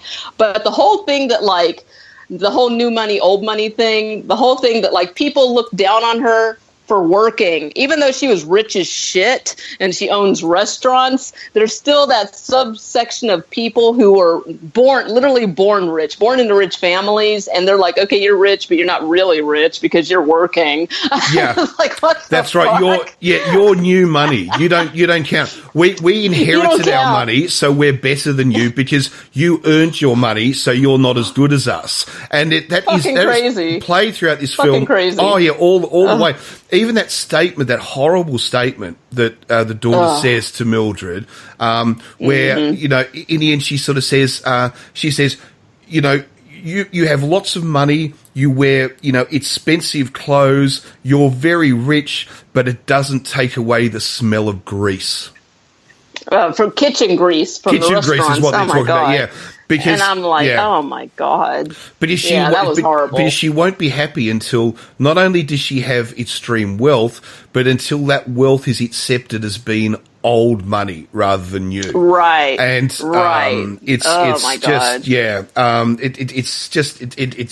it's absolutely amazing. But the thing too is that Joan Crawford would actually win the Oscar for Best Lead Actress in 1946 for this role. And do you think it was deserved, Velvet? Oh, God, yeah. I mean, yeah, definitely. She's like stone-faced. She was just believable, like she just had this strength about her that she conveys with her body language, and like the whole movie she was just so believable. And and behind the scenes people are saying she's a bitch, she's hard to work with, she's a prima donna, but then even if she is, it doesn't show in the film. It shows you really believe her to be like an everyday Joe, just a hardworking woman doing what she has to do to provide for her family. And I found her so believable in this. The entire movie, I forgot about how bad her reputation is off screen. I didn't think about it once during the movie. Oh yeah, it's there's no doubt she had a reputation, as that diva sort of the time. But it's but the amazing thing too is that this was Joan Crawford's first leading role in a movie. Up until this point, she'd only played supporting roles. She'd never had a lead role. So this was her very first lead role, and she would win an Oscar for it. So that's pretty cool. That's pretty And it was cool. interesting, too, because she'd been under contract with Warner Brothers for 2 years. And this was actually who was she? MGM, I think, is who she was under contract with before, back when they used to say, oh, you can only work with this production company, so we'll sign you. Yeah. Anyways, so I believe she was with MGM before, and then her contract ended. She got signed by Warner Brothers. For 2 years, I believe they didn't put her in anything in Warner Brothers until Mildred Pierce. So, I mean, so she was drawing a monthly salary, but she wasn't working. And I'm sure that was making her nervous because she was already considered a has-been when they put her in Mildred Pierce. And then what happens? She wins the fucking Oscar. I mean, amazing. I know. I mean, what a Cinderella story for an actress. I mean, it's amazing. It's a great performance. In fact, I'll actually argue that all the performances in this film are very good.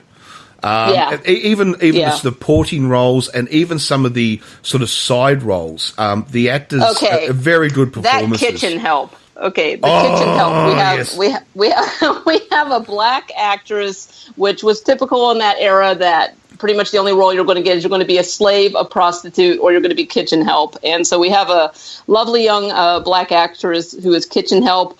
That voice, though, oh my God, that voice was so tiny and high-pitched. What was that? I don't know if that was supposed to be comic relief or what, but every time she spoke, you're just like, is that her real voice? Could she talk like this? Yes, reminded me of Police Academy. Do you remember? Yes.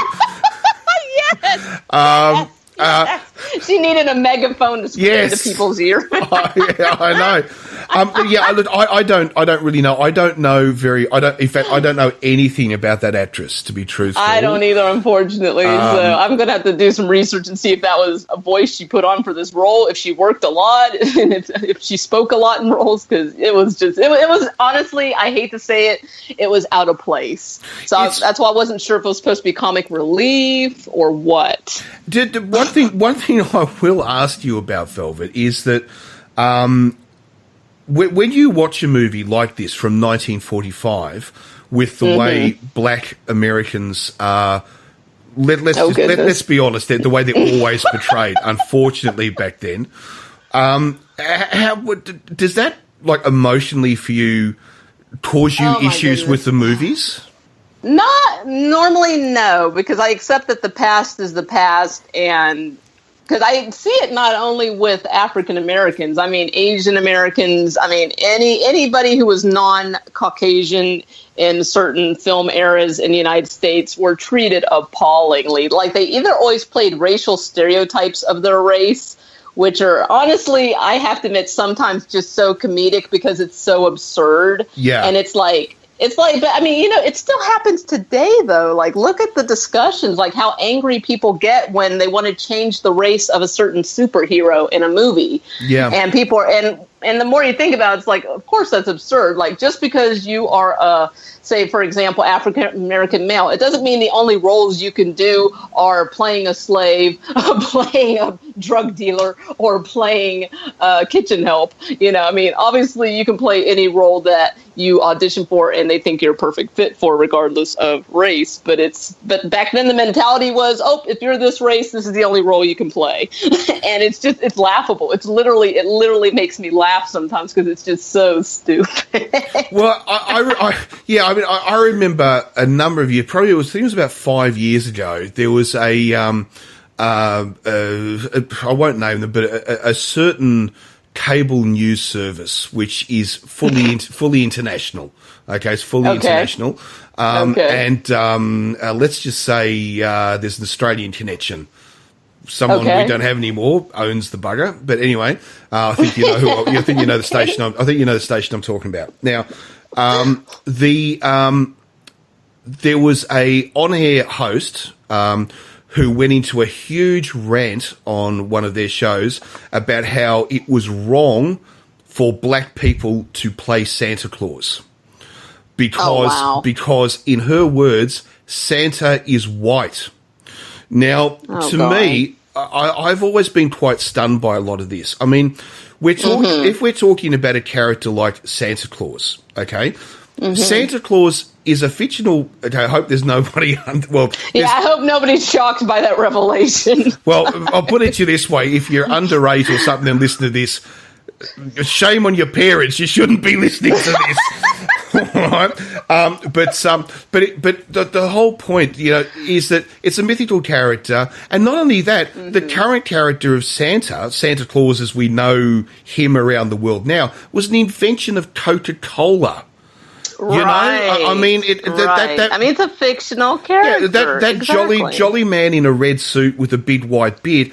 That was a Coca-Cola invention, you know? Yeah, because, I mean, we're not doing the history of Santa, but before Coca-Cola turned him into the Santa that the majority of the world seems to think of when they think of Coca-Cola and Christmas. I mean, in some countries, he was literally a demon, not quite Krampus, but he was an odd-looking dude, is what I'm saying. He was not necessarily Caucasian. That's exactly right. Every culture that was Christian had a different interpretation of who this character was. And they varied, from culture to culture. So the idea that you can't take a character that was invented by the Coca-Cola company, which is mythical, and you can't change the race, or you can't have somebody who's black playing Santa, that's just ludicrous to me. Of course a black person can play Santa. I mean, it's ridiculous. And, I'm getting off the track a little bit, as I always do. But it's but this movie, I'm happy to say, doesn't play too much into racial stereotypes, because there's honestly a lack of racial diversity in this film. There's one black person, and she is kitchen help, and that's honestly just standard fare for films during this era. So it could have been a lot worse. They actually treated her with respect. She was a paid employee, and she seemed to actually be happy to be there. So this is not a movie should trigger anyone. No, she's actually, Mildred, the daughter doesn't treat her this way, but Mildred herself, she treats her more like a friend, she just happens to employ. But they're actually, they actually start off more as friends, and she brings her into the business, if you like, as a paid employee. So, in that sense, she's actually treated very well by Mildred. But it's, I don't know, just when I see that, especially, with yourself, I just was interested to see what your reaction was to that. So that voice. Oh, that voice, yeah. Tiny pipsqueak voice. What was that? Yeah. No, but other than that, that's the only, that's not even a flaw. That's just, I don't know. It was just, if that's the woman's voice, that's her voice. And she can't do anything about it. But it just seemed out of place in this movie, because it seemed like it was supposed to be comic relief, but I wasn't sure. So it may have just been kind of lost in the culture of time, that, something in the 1940s you'd watch that you instantly know that's supposed to be funny. Whereas in 2017, we watch it, we're kind of like, is that funny because she has a high-pitched voice, or is that just her voice? I don't know. Yeah, I do honestly agree. I think there was just a bit of, maybe for us, a bit of lost in translation. Yeah. Because, the slang was, I love the slang that they used from back then. It's just so funny compared to today. And, at one point, there's a guy in a restaurant, and he calls a restaurant a joint, and he corrects himself. He goes, "Oh, I'm sorry, restaurant." And I'm like, oh, was that a bad word to call a restaurant a joint back then? I guess I was kind of not derogatory, but just kind of low class, I guess. And I was like, oh, but okay. there is actually quite a few little funny lines in this. For instance, when they're having a birthday party, and the black maid that we were talking about, and they're pouring all the glasses of champagne, and one of the other maids sort of I think says something like, that's what she's pouring, and she goes, "Be careful with this. It's champagne, vintage 1927." And the other mate says, "Oh, is that good?" And she goes, "I think it's better than the 1928. Anyway, it was the newest one we could find." I was like, the newest one? Wow, that's a hell of a wine or champagne collection. I'd like to take a sip of that myself, to be honest. Well, even was it 1927? When that party was meant to be set in 1942. So 1927 vintage champagne in 1942. Yeah, it's a bit old. It's a bit old. Well, here's the other thing to remember: 1942, you couldn't get champagne because not real champagne, because export production ceased in 1940. Oh, that's right. Because champagne was occupied by the Nazis, so there was no export of champagne. So so that's little history facts for you guys. For you there, yeah. So how would we sum it up? How would we rate this little gem? Oh my goodness, yeah. Again, this I'm getting to the point where more and more films that are before, our current era, anything before, I guess, the 90s is really becoming really fun for me to watch, simply because everything is pre-internet, pre-cell phone. And so many times I'm watching a movie and I keep going, oh, that's right, they can't even call each other. Oh, that's right, they can't look it up online. So when people get lost in films, when people are trying to call somebody and they can't get a hold of them, it's like, oh, wow, yeah, that's something we used to really deal with, and that really affects the story now. And this movie is a perfect example example of that. Like, you know, they don't have CCTV cameras, you know, hold up everywhere. So it took a lot of elbow grease to figure out crimes back then. You really had to talk to everybody and examine everything with a magnifying glass because the technology is not what it is now. So, I mean, just for that right there, just the whole, as I always like to say, time capsule film, this is so good to check out. So you're going to start off watching it thinking you already know the story, and you don't. And it keeps you engrossed and engaged. And you are going to be so annoyed and pissed off at Veda, the young daughter. Oh, yeah. I mean, this is really, again, I feel like I'm throwing these out every 5 seconds nowadays, but this is, I'm pretty sure this is only my third one on our show. I'm going to put this in the cinematic masterpiece category because this is a drama from the 1940s. And I mean, they don't make them like this anymore. Yeah, I really agree. Don't make them like this anymore. I agree. So, yeah. So, and honestly, I can't find any fault with this film, to be honest. No plot holes. All the dialogue makes sense. No editing mistakes. Beautifully shot. Strong acting. I mean, I think you can already see where this is going. Oh, yeah. So, yeah, on the Eric Roberts scale, I'm going to have to give this a 5 out of 5. Well, you know, this is interesting, Velvet. We're agreeing a lot on this podcast because I'm going to give it 5 out of 5 Erics as well because right on. I agree. I really can't fault it. A little few things, you know, here and there, but not enough to you know, to be seriously, you know, critical. It's and as I said, this film, you know, after the first 5 minutes, I was hooked. It's like that idea of a book you can't put down. You know, I was absolutely hooked and was not going anywhere. I was sitting there stuck in my seat watching this until the very end. So, no, 5 out of 5 Erics for me. It's brilliant. I'm not going to lie. This was my first time watching Mildred Pierce as well. And to be honest, after like our first selection falling through and me picking this, I was like, oh God, this is going to be a little bit boring, isn't it? I was like, compared to what we had lined up, the Kung Fu Samurai, female samurai revenge flick, I was like, oh, this is going to be boring, isn't it? And it's not. It's not boring at all. No. And do you know what I reckon this film would be actually perfect? This is not like, I don't reckon, this is just for me personally, right? Everyone's different. But this is like a Sunday afternoon matinee. Do you know what I mean? Oh, definitely. Like sitting at home, maybe some nice nibblies, you know, your favourite beverage, sitting back, especially like if it's well, I know it's the middle of summer at the moment, you know, but you know, like imagine in the middle of winter, you know, on a cold sort of Sunday afternoon, you're at home, get some nibblies out, your favourite drink, and I reckon this would just be perfect. Absolutely. Oh, perfect. I think so too. Definitely. You know? Definitely. Yeah. Yeah, you guys are going to love this film. Even if you're not usually into black and white movies because you think black and white movies are boring, this one will prove you wrong. Oh, yeah. Yeah, and it's a little bit too, like, I know we've talked about the idea that sometimes that older film, one of the big differences sometimes between modern cinema and, let's say, older black and white cinema is that today, if someone says they're going to the shop, the next scene they're at the shop. Where in older films, you would have 5 minutes of them actually walking to the shop. And that can sometimes make them feel a little bit drawn out, maybe a little bit dull. This movie does not do that. This movie is punchy, straight to the point all the time. There's no boring sections through this. There's no sections of dialogue or introspective thoughts that you go, oh, for God's sake, can we get this moving? Like that isn't in this film. It's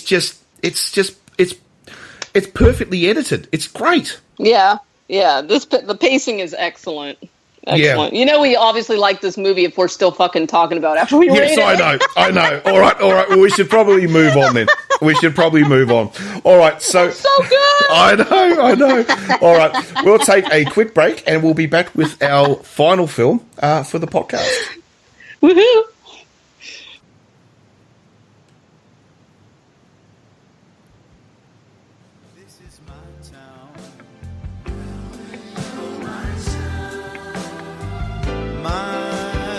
Say goodbye town. So happy I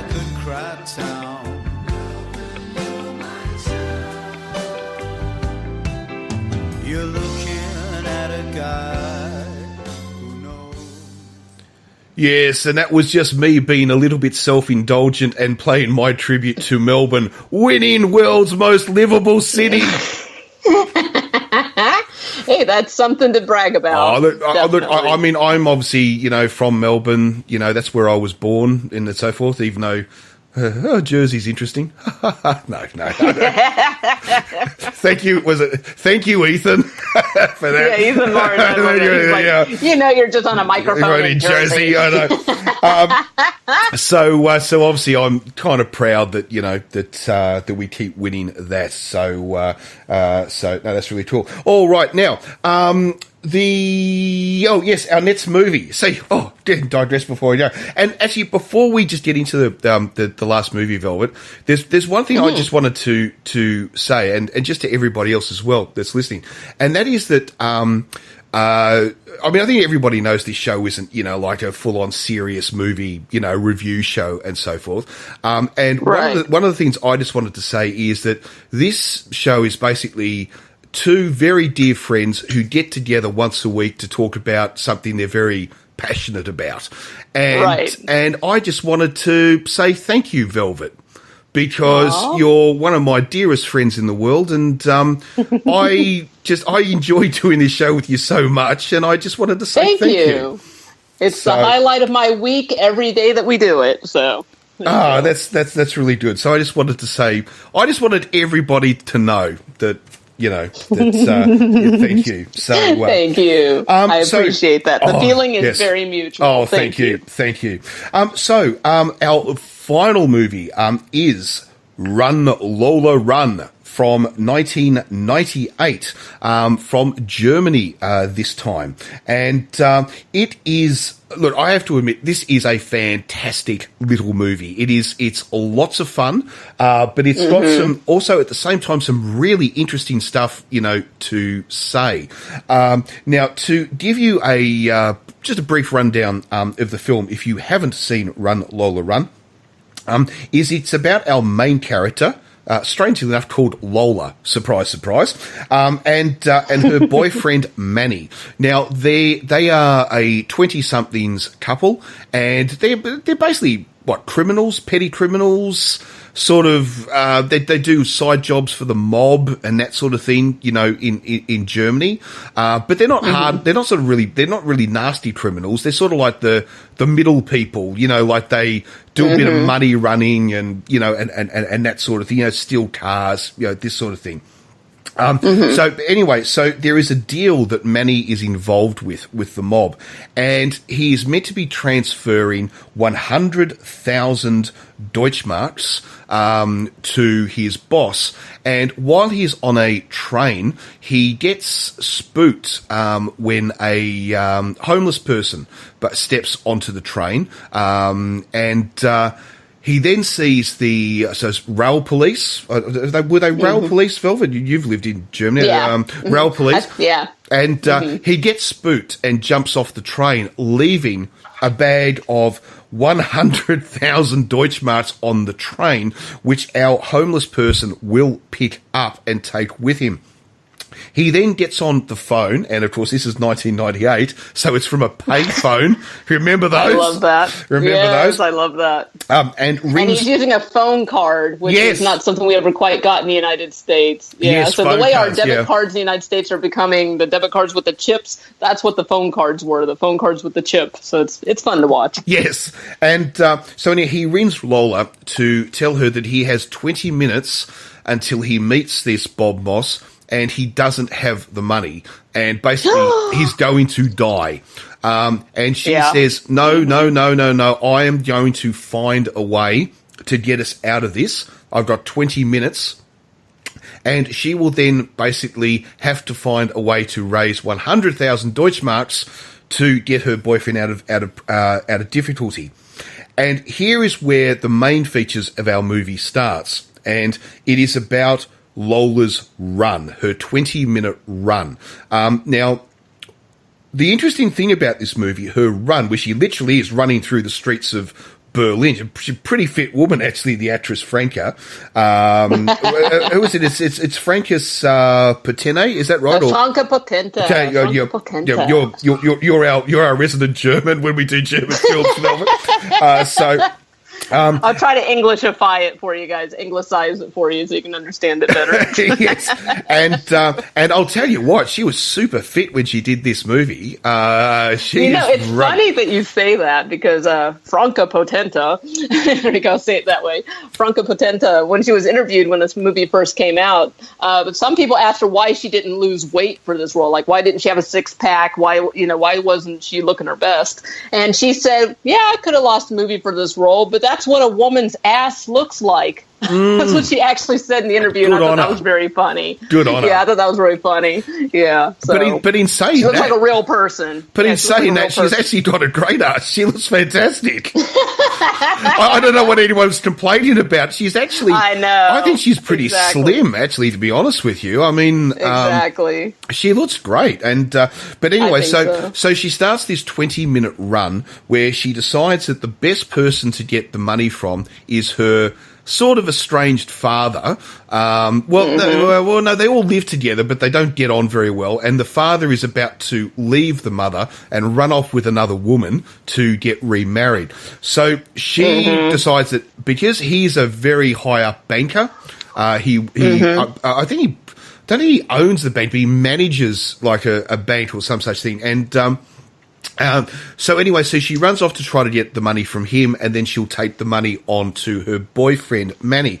Now, the problem with this is that she tries to get the money from her father. It all goes horribly wrong, and it goes horribly wrong, and we're sitting there and we're sort of thinking, hang on, this movie's just ended, and we're only 25 minutes into this movie. What the hell has just happened? And then suddenly she opens her eyes and it's like, nah, let's do that again. And the whole movie restarts.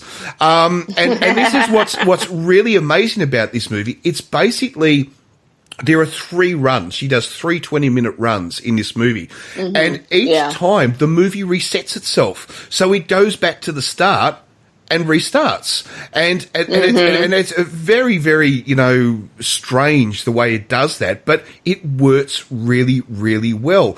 And of course, we've got these 3 attempts to get this money transfer right, and I think you can probably gather that at least the first 2 times it doesn't go to plan. I don't think that's a big giveaway because obviously there's 3 runs. I won't say what happens in the 3rd run, but it's really an amazing piece of cinema, and it was definitely treated that way when it came out. What are your thoughts, Velvet? I am so mad that I did not see this movie in the theater when it came out in 1998 in Germany, when I was living in Germany, because the dumbass Dummkopf that I was dating at the time didn't want to see it. And I had no idea that, how many years later in 2017, we'd be talking about this cult classic film that I could have seen in the fucking theater in Germany. Yeah. Oh, so angry. So angry. But yeah, no, I love it. I didn't see it till much later, actually, on Netflix. And I was like, damn, I should have seen this in the theater. I love the mixed medium style of this film. It has live action with a little bit of animation. It's a very frenetic pacing. The constant edits in this film, it's something like there's an edit like every 2.5 seconds, pretty much. It's like it's really fast. It switches from color to black and white in some scenes. And then from like standard camera to what looks like may have been like handheld DV, digital video at the time, which was huge. That was a new thing in film for people to be doing that. And it's like it adds to the urgency of the situation that, like, when she's running, there's constantly stuff going on. And also, there's a bit of a butterfly effect going on in this film, which I think we'll get into, how sometimes when she's running, she'll bump into someone. Then the next time when it resets, she runs past that person, does not bump into them. And how it changes their future, just like a little butterfly rippling the water, causing an earthquake in China. Just Yes. No, you're exactly right. Really, Yeah, really fascinating. It just gives you random insights to random characters in the movies that are not essential to the main plot, and it gives you their full life story just from her running down the street and bumping into them or running past them. Yeah, it's really quirky, strange, but it's really fun. I love that part of the movie. And the thing is that this movie starts with a statement about football. Now, of course, I'm not talking about American football. I'm talking about soccer, the real game, the international game, soccer. It's and it starts off with a line, which is that the game is 90 minutes, the ball is round. After that, I'm paraphrasing this because I'm getting it wrong, but after that, everything changes. So basically, the whole idea is if you imagine a football game, so the only thing which is the same about it is how long the game is played, the size of the pitch, the number of people are playing, and you've got a round ball. Apart from that, every single game is going to be different. So even if you get exactly the same people trying to replay the game will still be different. It won't be the same. Yeah. And that's the whole idea of this, that every time she does a run, it's not exactly the same as the last time. And right. So what happens is that when she touches these people or bumps into them or whatever, we see a very quick, 20-second glimpse into their future. And, yes. And even though she's bumping into the same people, their futures in every run are totally different. They're never the same. Oh, my God. It's so weird. Like, I'll just focus on one character so that I don't spoil all the other characters. But, okay, the one guy on the bike. So the first time they just, like, she's running and he's keeping up with her. And he speaks to her trying to sell her the bike because he sees she's running. She says no. So then they give us a glimpse into his life. He ends up getting beaten up and robbed of the bicycle. He ends up in the hospital. He falls in love with his nurse. He marries the nurse. That's his full life story. But then the next time... she accidentally cuts him off, and now this time he ends up. It just shows you him dying of a heroin overdose in the future. Yes. It's like, wow, that's a big difference. So, like, and they do this several times with a couple of the other characters that you see their life story, their love life, how their life ends up, their family life, their money life. It's really quirky, strange. These characters have really nothing to do with the movie, but it just shows you how every action you take inadvertently affects others. Well, we've got one character, just quickly says, who on the various different lives that we see, there is in one future life, they end up being on the run with their child from an abusive husband. In the next one, we see that they win the lottery and they live in luxury. And in another one, she goes off and joins a religious cult. It's like, you know, just that idea, as you said, the butterfly effect, just because of the tiny changes that have been made in Lola's run, it changes everybody else's life. You know, no life is going to be exactly the same, because it's like that comment about the football match that they start the film with. Nothing's the same. The ball is round, the game is 90 minutes, and that's all there is.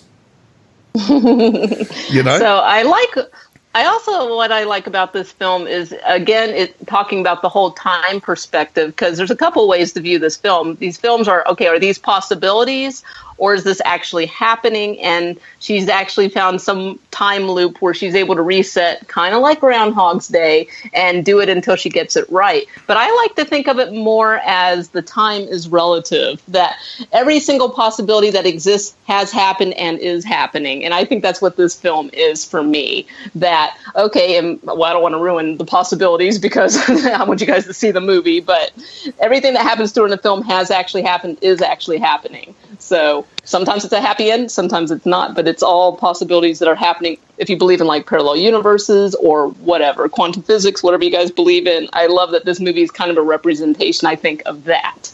Well, yes, it plays with that whole idea of that argument, which is, you know, one that people love to discuss very late at night over a few drinks or maybe at a dinner party or something like that. which is the idea of turn left versus turn right. And this argument has been going on for a very long time. And and the idea is, of course, that if you're not aware of the turn left, turn right theory, is the idea that every action you take and every action everything takes, even a mosquito, like down to that level, creates its own universe. So the idea, so if we put it into really, really simplistic terms, though, is that, so if you're walking down the street, you can either turn left or turn right when you get to the end of the street. Now, if you turn left, you create one universe. If you turn right, you create another universe. Now, the thing is that, let's say you turn left, okay? So that's the universe you're following. But there's still a universe that exists if you had have turned left. If you had have turned right. And those universes work in parallel. And so the whole idea there is that there are infinite numbers of universes that exist depending on the action of every single living, whatever that there has ever been. So it's just, it's totally infinite. That brings up another interesting question about some people actually have argued that's how you can time travel, because you actually travel between parallel universes. Hence, how you can beat the paradox. In other words, if you travel back in time, so this is the old argument, travel back in time and kill your father before you were born, how did you go back in time because you weren't born, right? So that's the paradox of time travel, okay? But the idea is, if you've got parallel universes with a left turn and a right turn, you can go back. And that's the way it's been. Now, if there was a TV show actually made about where humans found a time portal where they went back and they were living with dinosaurs. I've forgotten. It only ran for one season, and I've forgotten. It wasn't Land of the Lost, was it? No, not Land of the Lost. It was they built this. They built this like a city in the middle of like was meant to be, I don't know, 70 million BC or something, right? And they were living with dinosaurs. And but the way that they did it, because the argument was meant to be, well, if they go back, they'll change time because humans are now living with dinosaurs, right? So it'll change time. So the way they did it was the left turn, right turn. It was a parallel existence that they went back to. So now I don't want to digress anymore because I'm doing it again. But that's the whole idea of this. To get back to the movie, that's the whole idea of this movie. Is the idea is, I think you're right in the longest-winded explanation I've ever given, is that idea that they're meant to be parallel. It's like, well, this is what happened if this, but so one's a left turn, one's a right turn. That's what it's sort of meant to be. And one straight ahead. Yeah, exactly right. Exactly right. Yeah, this is a really fun movie. Like, we're making it sound like really convoluted and complicated, and it's not. You're going to sit and watch this movie, and it goes really fast. The runtime's only an hour and 20 minutes, and I love that they did that they kept it really succinct and to the point. They didn't add any filler. It's pretty much nonstop action. I mean, there is dialogue, and the dialogue's insightful. It adds to the story. It gives you more perspectives into what's going on. Again, the music in this is really upbeat too. And actually that one song, that techno song you hear in the background, and you hear the woman going, "I wish I was a tree, doing whatever, bloody blue," all that stuff. Yeah. That's actually our lead actress, Franca Potenta, singing that. And the director actually wrote that song. Oh, I didn't know that. I didn't know that. Yeah. Fun fact.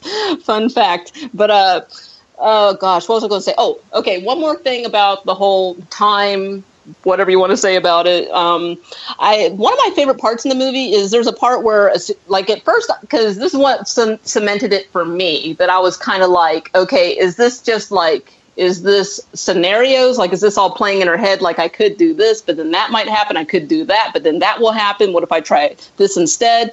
Or is this actually happening all at the same time? These are all different possibilities that are actually happening. What cemented it for me was the scene where the security guard looks into Lola's eyes, and it's like he's seeing everything. He's just like, holy shit, like, you're up to a lot. Like, you're doing a lot. You're really dealing with this. Like, there's just that moment where they just lock eyes, and like, you just see the intensity in the security guard's eyes. Like, holy shit. Like, he can literally see everything that she's been through, is going through her eyes. Like, there's just that weird human psychic, just for a brief moment connection, that he's like seeing the truth. Yes. I didn't mean to explain it so weird, but you have to see the movie to get what I'm saying, people. Oh, yeah. I get exactly what you're saying, and I think if you haven't, if anyone hasn't seen it, when you watch it, you'll get that. Absolutely. I agree with you totally. Yeah, totally. And the one thing I must say is I loved Franca's hair. I loved it. Oh, and I'm the opposite. Good. I think her hair looks so gross in this movie. But you know what? I didn't always, because back when this movie was current, back in 98, 99, when this movie was hot on the scene, it was winning awards, that movie sparked a hair trend. Like, you saw so many girls running around with fire engine red hair, but now it looks so gross and unkempt to me, and now I know why. I found out because of that red hair color, fire engine red, people. I mean, like apple red, super duper bright red. She could not wash her hair for 7 weeks while they were making the movie because it would change the hair color. It would cause it to fade. So I was like, that's why it looks so fucking gross. It's what I have to admit. I was talking more really about the color because I many years ago, not the style. Yeah, not the style, because the style really does look like she hasn't washed for about, like you're saying, it really, 7 weeks. Yeah, it does actually. Yeah, it does look like that. But no, I remember I used to date a girl who had the same color hair. Like, had that fire, engine. The color is fun. I like the color. Yeah, it is fun. But she does. I mean, she really does look like she's. She looks like she's living rough, even though she's not. Also consider the situation. I mean, the running, the stress. I mean, they did a good job of conveying that. She's not going to look like a glamour model. She's going to look like she's fucking stressed out and sweating her ass off, which is what she does in this movie. So, I mean, she really committed to this character. I'm glad they did that, because there would have been nothing worse than her having perfect makeup. I mean, she's meant to be running all over the streets of Berlin, and running at high speed, flat out. She's not going to be there with perfect hair and perfect makeup. No. And if they hadn't tried to do that, it would have spoilt it. The thing I liked about the way it was done is the realism of it, in the sense that she really looks like she's been running for 20 minutes. And that's what's good about it, I think. Yeah. No, I really like that. This movie has a lot of. This is just random. So anybody who's learning German, or you want to brush up on your German, this is a challenging film. Even for me, it is full. It has a ton of slang, German slang in it that was used at the time, and it's kind of funny because it takes me back, and I'm like, oh yeah, I remember hearing people say that. I remember saying that myself sometimes. Like, a lot of German slang. So you really had to brush up on your German slang to understand this film without subtitles in English. Let's see. Just the quirky things they have in here. I love that every time Lola screams, there's a couple scenes in the movie where she just does these blood-curdling screams, and every time she screams, glass shatters. But glass shatters. I like that. I know, but I also, did you wonder whether that scream in somehow or other also can alter reality? That's what I think it is. Yeah, that's what I think it is. Yeah, I think that's definitely a part of it. So, because there's a scene in the casino. Okay, I'll just say that she will, in one of these runs, end up in a casino, and she does a scream in the casino, and I think that scream is meant to be playing with reality. Yeah, I think that makes sense. Definitely. Yeah, and. You have to. We almost forgot to say this about Lola. Most loyal girlfriend ever. I know.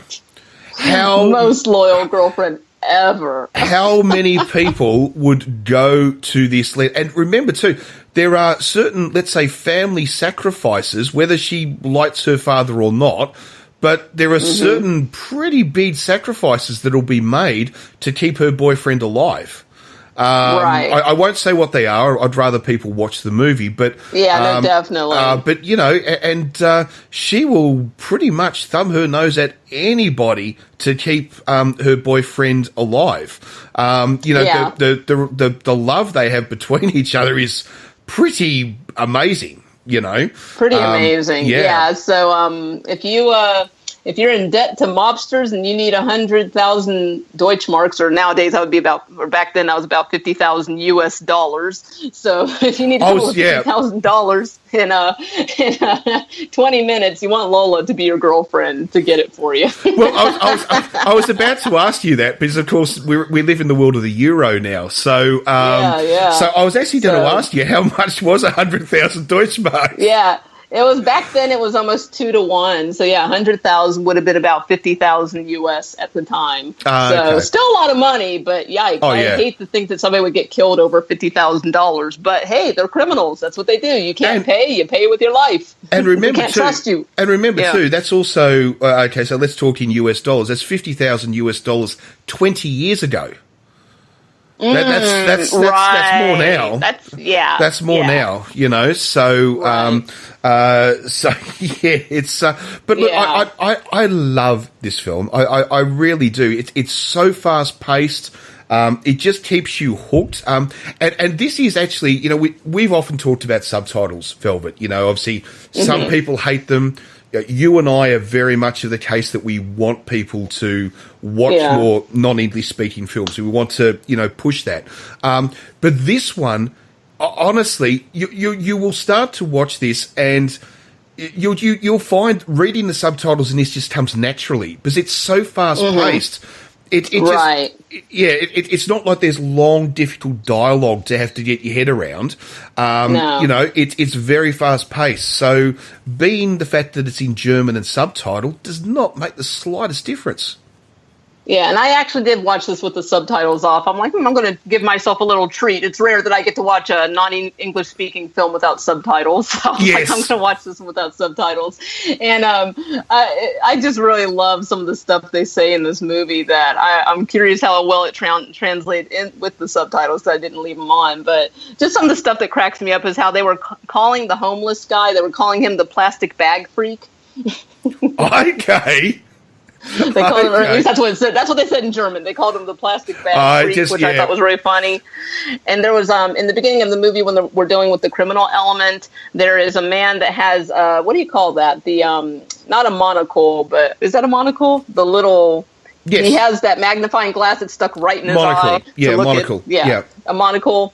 And her boyfriend called him a weird cyclops. So, I mean, really, the language in this movie is very full of slang. It's very colorful. It's very funny. So if you're learning German, definitely want to grab some of the slang from this and add it to your vocabulary, just so you recognize it when you hear it. I don't recommend you talk that way. It might be a bit dated now. But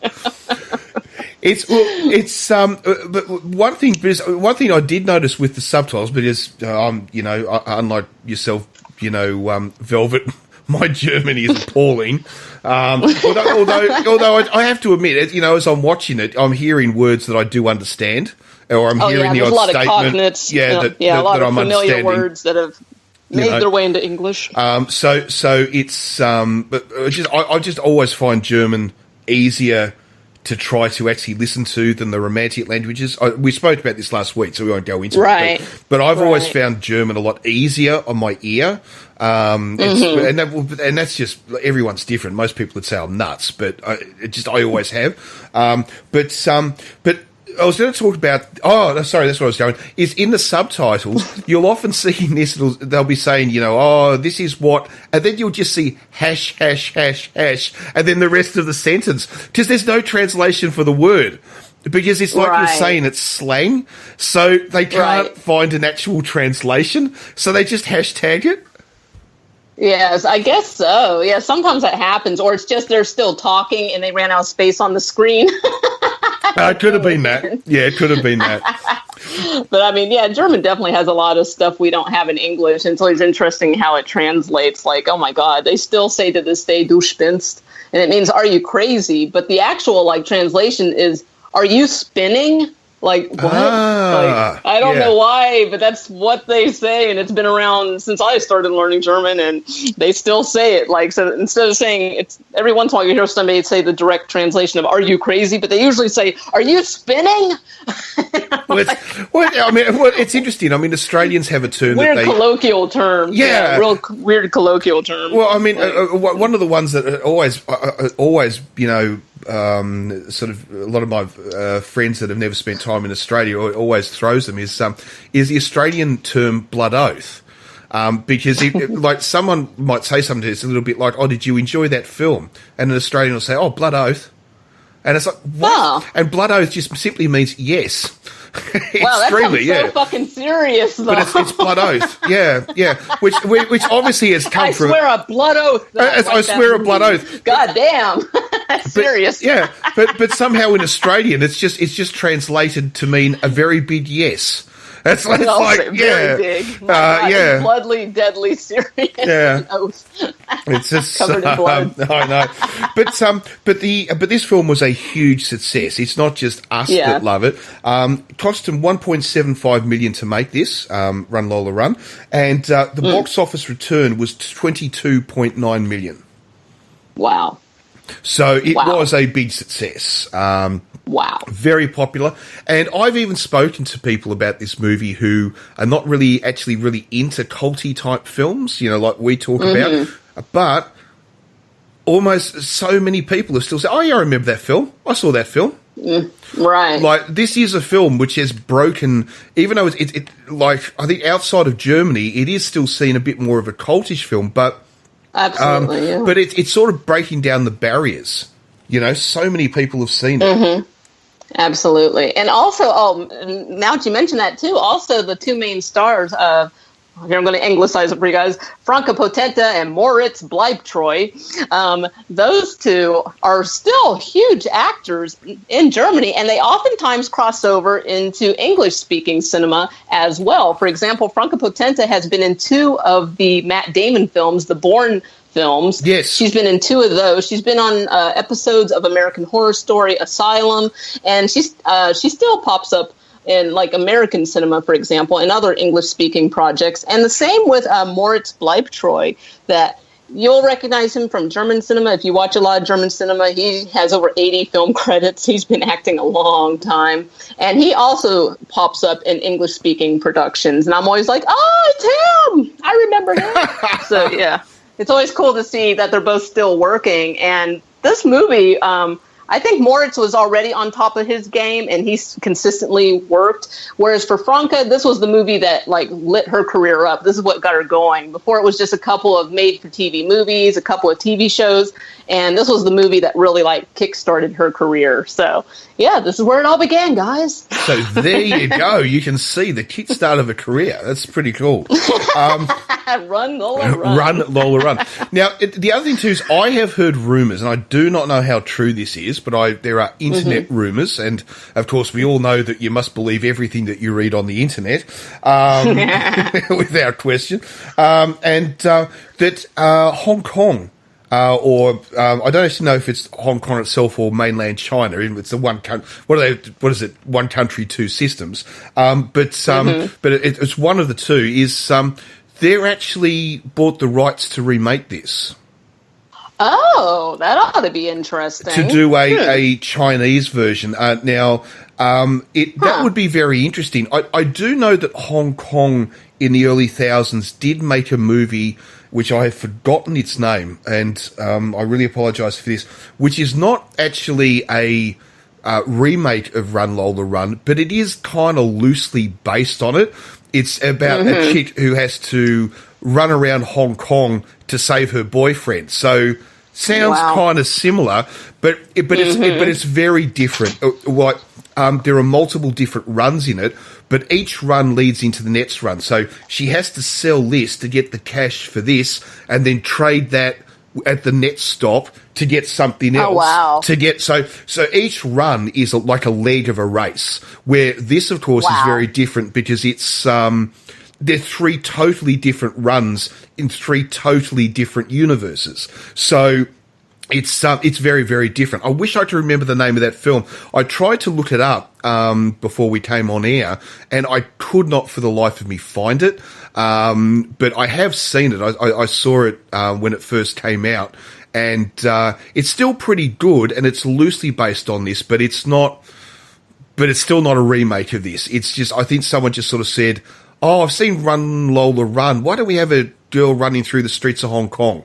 You know, but that's about all it's copied from. You know, nothing more than that. So it's that sounds cool. Yeah. I have to check that out. That sounds cool. Yeah, if you remember, let me know. I will, and I'll let everybody know too. We'll put it up on the. We'll mention it on the Nets podcast, or we'll put it up on Twitter. If anyone knows the film I'm talking about, let us know. Because I'm, pretty much lazy at heart, so it'll save me trying to find it. I used to have that movie on VCD. Do you remember the days of VCD? Oh gosh, yeah, vaguely. That small period that we had in between VHS and DVD, where you put the movie in and you watched it, and then you had to stop halfway through to change the disc. I love how technology has evolved. It just gets smaller and smaller and smaller, and now sometimes it's even invisible. Like, we don't have to actually own the physical medium anymore. We don't have to have a DVD or a cassette tape of any type. We can download it, which is wow. Well, say that 20 years ago, nobody would know what the fuck you're talking about. Well, not even download it. I mean, now we stream it. So the idea is like with Netflix, you just simply own an account and can watch anything that they host whenever you like. iTunes, where you buy it, you own it forever, but you don't actually have to physically have a copy. They host it for you, and you can just stream it whenever you want. So, which are amazing. Obviously two different styles of services between iTunes and and what is there? Google Play, I think, is basically the same as and there's a couple other iTunes. Services out there too. It's really amazing. Yeah, it's amazing technology. I love it. It's changed. People don't have to have a million DVDs or cassette tapes or CDs in their house unless they want to. So I mean, that's nice for people who live in studio apartments. I know. Well, I'll give you an example, really quick, Velvet. Is that I was thinking a while ago that I need a new stereo system, for music and that sort of thing, because I've got a couple of different things. But half the time now, because I've got surround sound, like in my living room, I just use my Blu-ray player if I want to play disc music. Yeah. Right? But most of the time now, I stream internet music. I just choose a channel from the millions of channels that are out there and just stream music that way. But I do that too. Yeah, but I was thinking about getting the new stereo because I've got, I don't know, 100 odd CDs or something kicking around. And then I suddenly thought, why do I want to go and spend $500-600 on a stereo system? Why don't I just spend $500-600 on iTunes re-downloading the music? Yeah, you can do that too. I mean, it evens out either way, and you can take it with you. You don't have to worry about losing the DVD. But I have to admit, I think it's changed a lot now, because back then I used to love having the physical form because they did a lot with lyrics and inserts and artwork and photographs. And now a lot of them have just completely done away with that. If you buy the actual CD, it'll literally just be whatever the album cover is, and that's it. They won't even include lyrics now because you just look up the lyrics online. So I know. Yeah. I mean, I was thinking the other day. I mean, I hop in my car, right, and when I hop in, my phone links to the car, and I don't listen to the radio, radio anymore, because now my phone links to the stereo system in the car, and I choose internet radio in the car. That's all. I'm listening to the internet while I'm driving down the highway. And I actually usually listen to podcasts now. It's evidently I love people talking. I love to talk. I love to listen to people talk.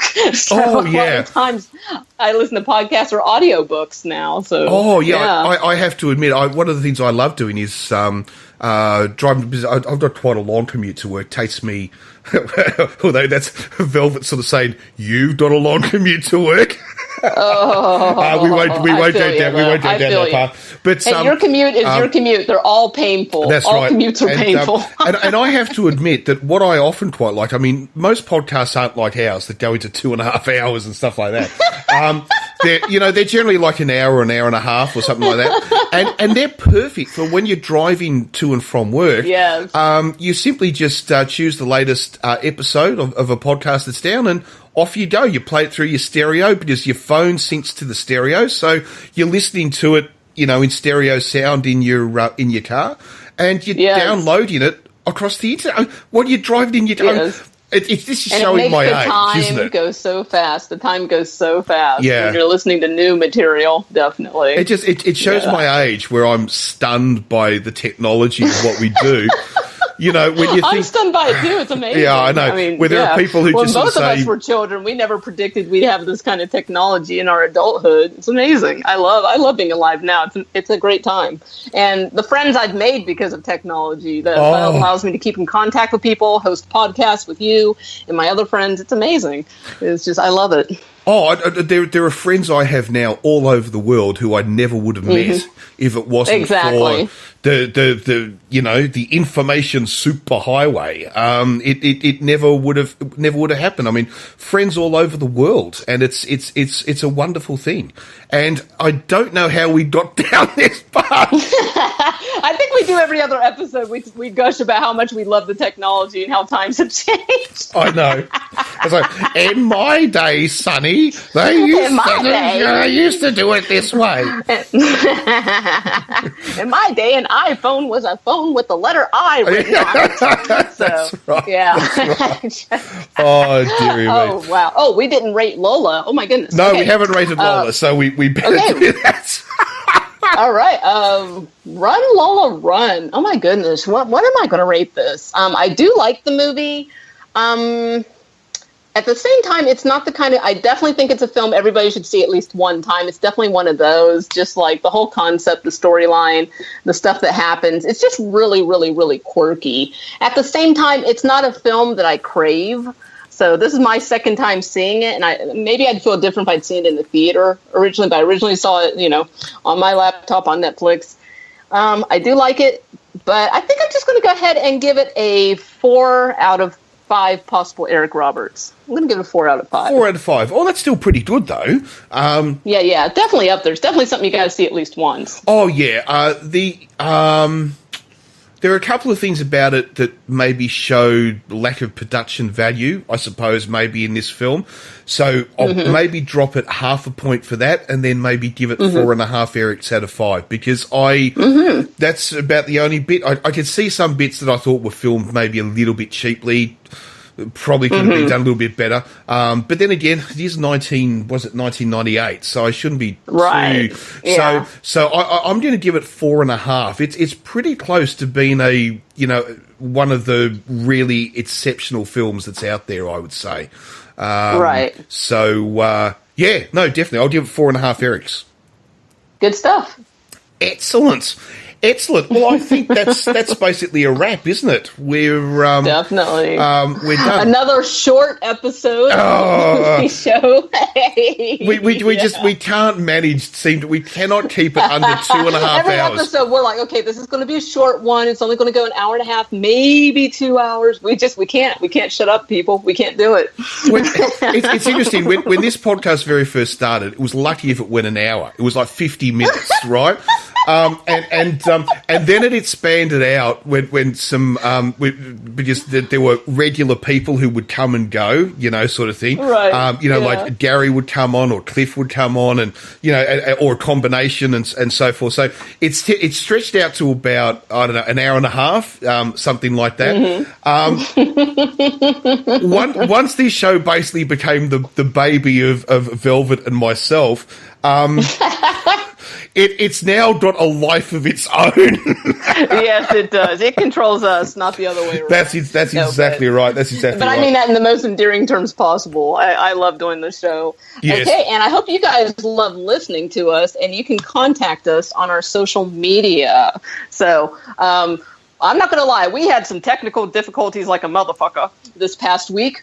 So, but we will be more active on our social media this week. So go ahead and hit us up on Twitter and Instagram at Cult Movie Show. You feel free to tweet us, private message us. If you have an independent film or short film that you'd like us to check out and review, if you'd like to come on and talk about any of your film projects or review movies with us, feel free to hit us up on our social media. You can tweet us or private message us. You can also email us, cultmovieshow@gmail.com. If you want to, like I said, if you want us to review your short film or independent film, feel free. Or if you're in a big budget Hollywood production, please come on. We would love to talk to you. Absolutely. Absolutely. I've still got my fingers crossed for Tanya Roberts and Gina Lee Nolan. You never know. Oh, that would be cool. You never know. We could have a double header. We have more than one episode. Could you imagine them both on the one podcast talking about Sheena? How cool would that be? That would be amazing. That would be really awesome. Yeah, I think I'd probably melt. You know what? It's happening right now because there are infinite universes and infinite possibilities. Yes, that's if you true. can think of it, it's happening. That's very true. That's very true. That's the way we should think about it. That's exactly right. Excellent. And I suppose a few people we should thank, as always. Now, of course, Grainne McDermott, thank you so much for coming on this week's so podcast. Awesome having her on. And and the other thing, too, is that she was a real sport, too, because, a lot of people, will go on podcasts and so forth, and all they want to do is just plug what they're doing. Grainne is fantastic. She just came on and had fun. Do you know what I mean? Yeah, I love that. So we're very, very appreciative of that. Irish Stewart, Ethan Martin, people like that have done the same. Rena Riffle has done the same. They've just come on and had fun. So, and these are people working in Hollywood. So I really do appreciate, everyone for doing that. So thank you very much to Grainne. Thank you, of course, as always, to the guys at Only Funny to Us. Please check them out. They're very good. Also, thank you to Alana Evans for providing the music. The other thing too I wanted to say, we do occasionally retweet some stuff from a fantastic video review site on YouTube called Dark Corners. Now, now, we do retweet them from time to time. I just want, they're not connected to us in any way, shape, or we follow each other, but that's about it. We're not connected in any way, shape, or form. And this is really just a total free plug to them. Their video reviews of B-grade movies are some of the funniest and best I've ever seen. So good. So good. So yes. Do check them out. We're getting nothing from this. We don't even know them. But check them out, Dark Corners, because I just want to share the love. Yeah, I think that's great. I think that's a good thing to do. And that's what social media is all about, connecting with people that have the same passions and hobbies and likes and possibly dislikes. So, yeah, I think it's great to do occasional shout-outs like that. Oh, yes. Yeah, most definitely. So is there anything else, Velvet? I think we've got it covered for this episode. Excellent. And we've actually gone over 2.5 hours. So anyway, so look, thanks for listening, guys. We'll be back next week, of course, with podcast 47. I can't believe we're getting very close to 50. Oh, wow. We might have to do something special. We'll have to do something special for 50, I think. Yeah, I don't know what yet. Special. But we'll have to do something special. Also, just to let people know too, we will be having quite a few more guests throughout the year. So look forward to that. We're not naming names or anything yet, but because I don't like to do that because sometimes things can go wrong. Oh, I know. So, but we will be getting some more guests throughout the year. So please look forward to that. And I think that's a wrap. I think that is a wrap. No Good worries. stuff. So thank you as always, Velvet. It is, there's just, as I said before, there's just nothing better than doing a podcast with one of your best friends. It's just fantastic. Absolutely. Yes, I agree. Yes. Thank you, Warren. Thank you for manning the controls at the dashboard so I can just sit back and talk. Oh, that's all right. Yeah, so I can talk and drive. Well, most of the time. Sometimes I get it wrong. Sometimes I push the wrong promo or some such thing. But most of the time I get it right. So, all right. So, cheers, guys. And we'll be back, of course, next week. All right. Till then. See ya.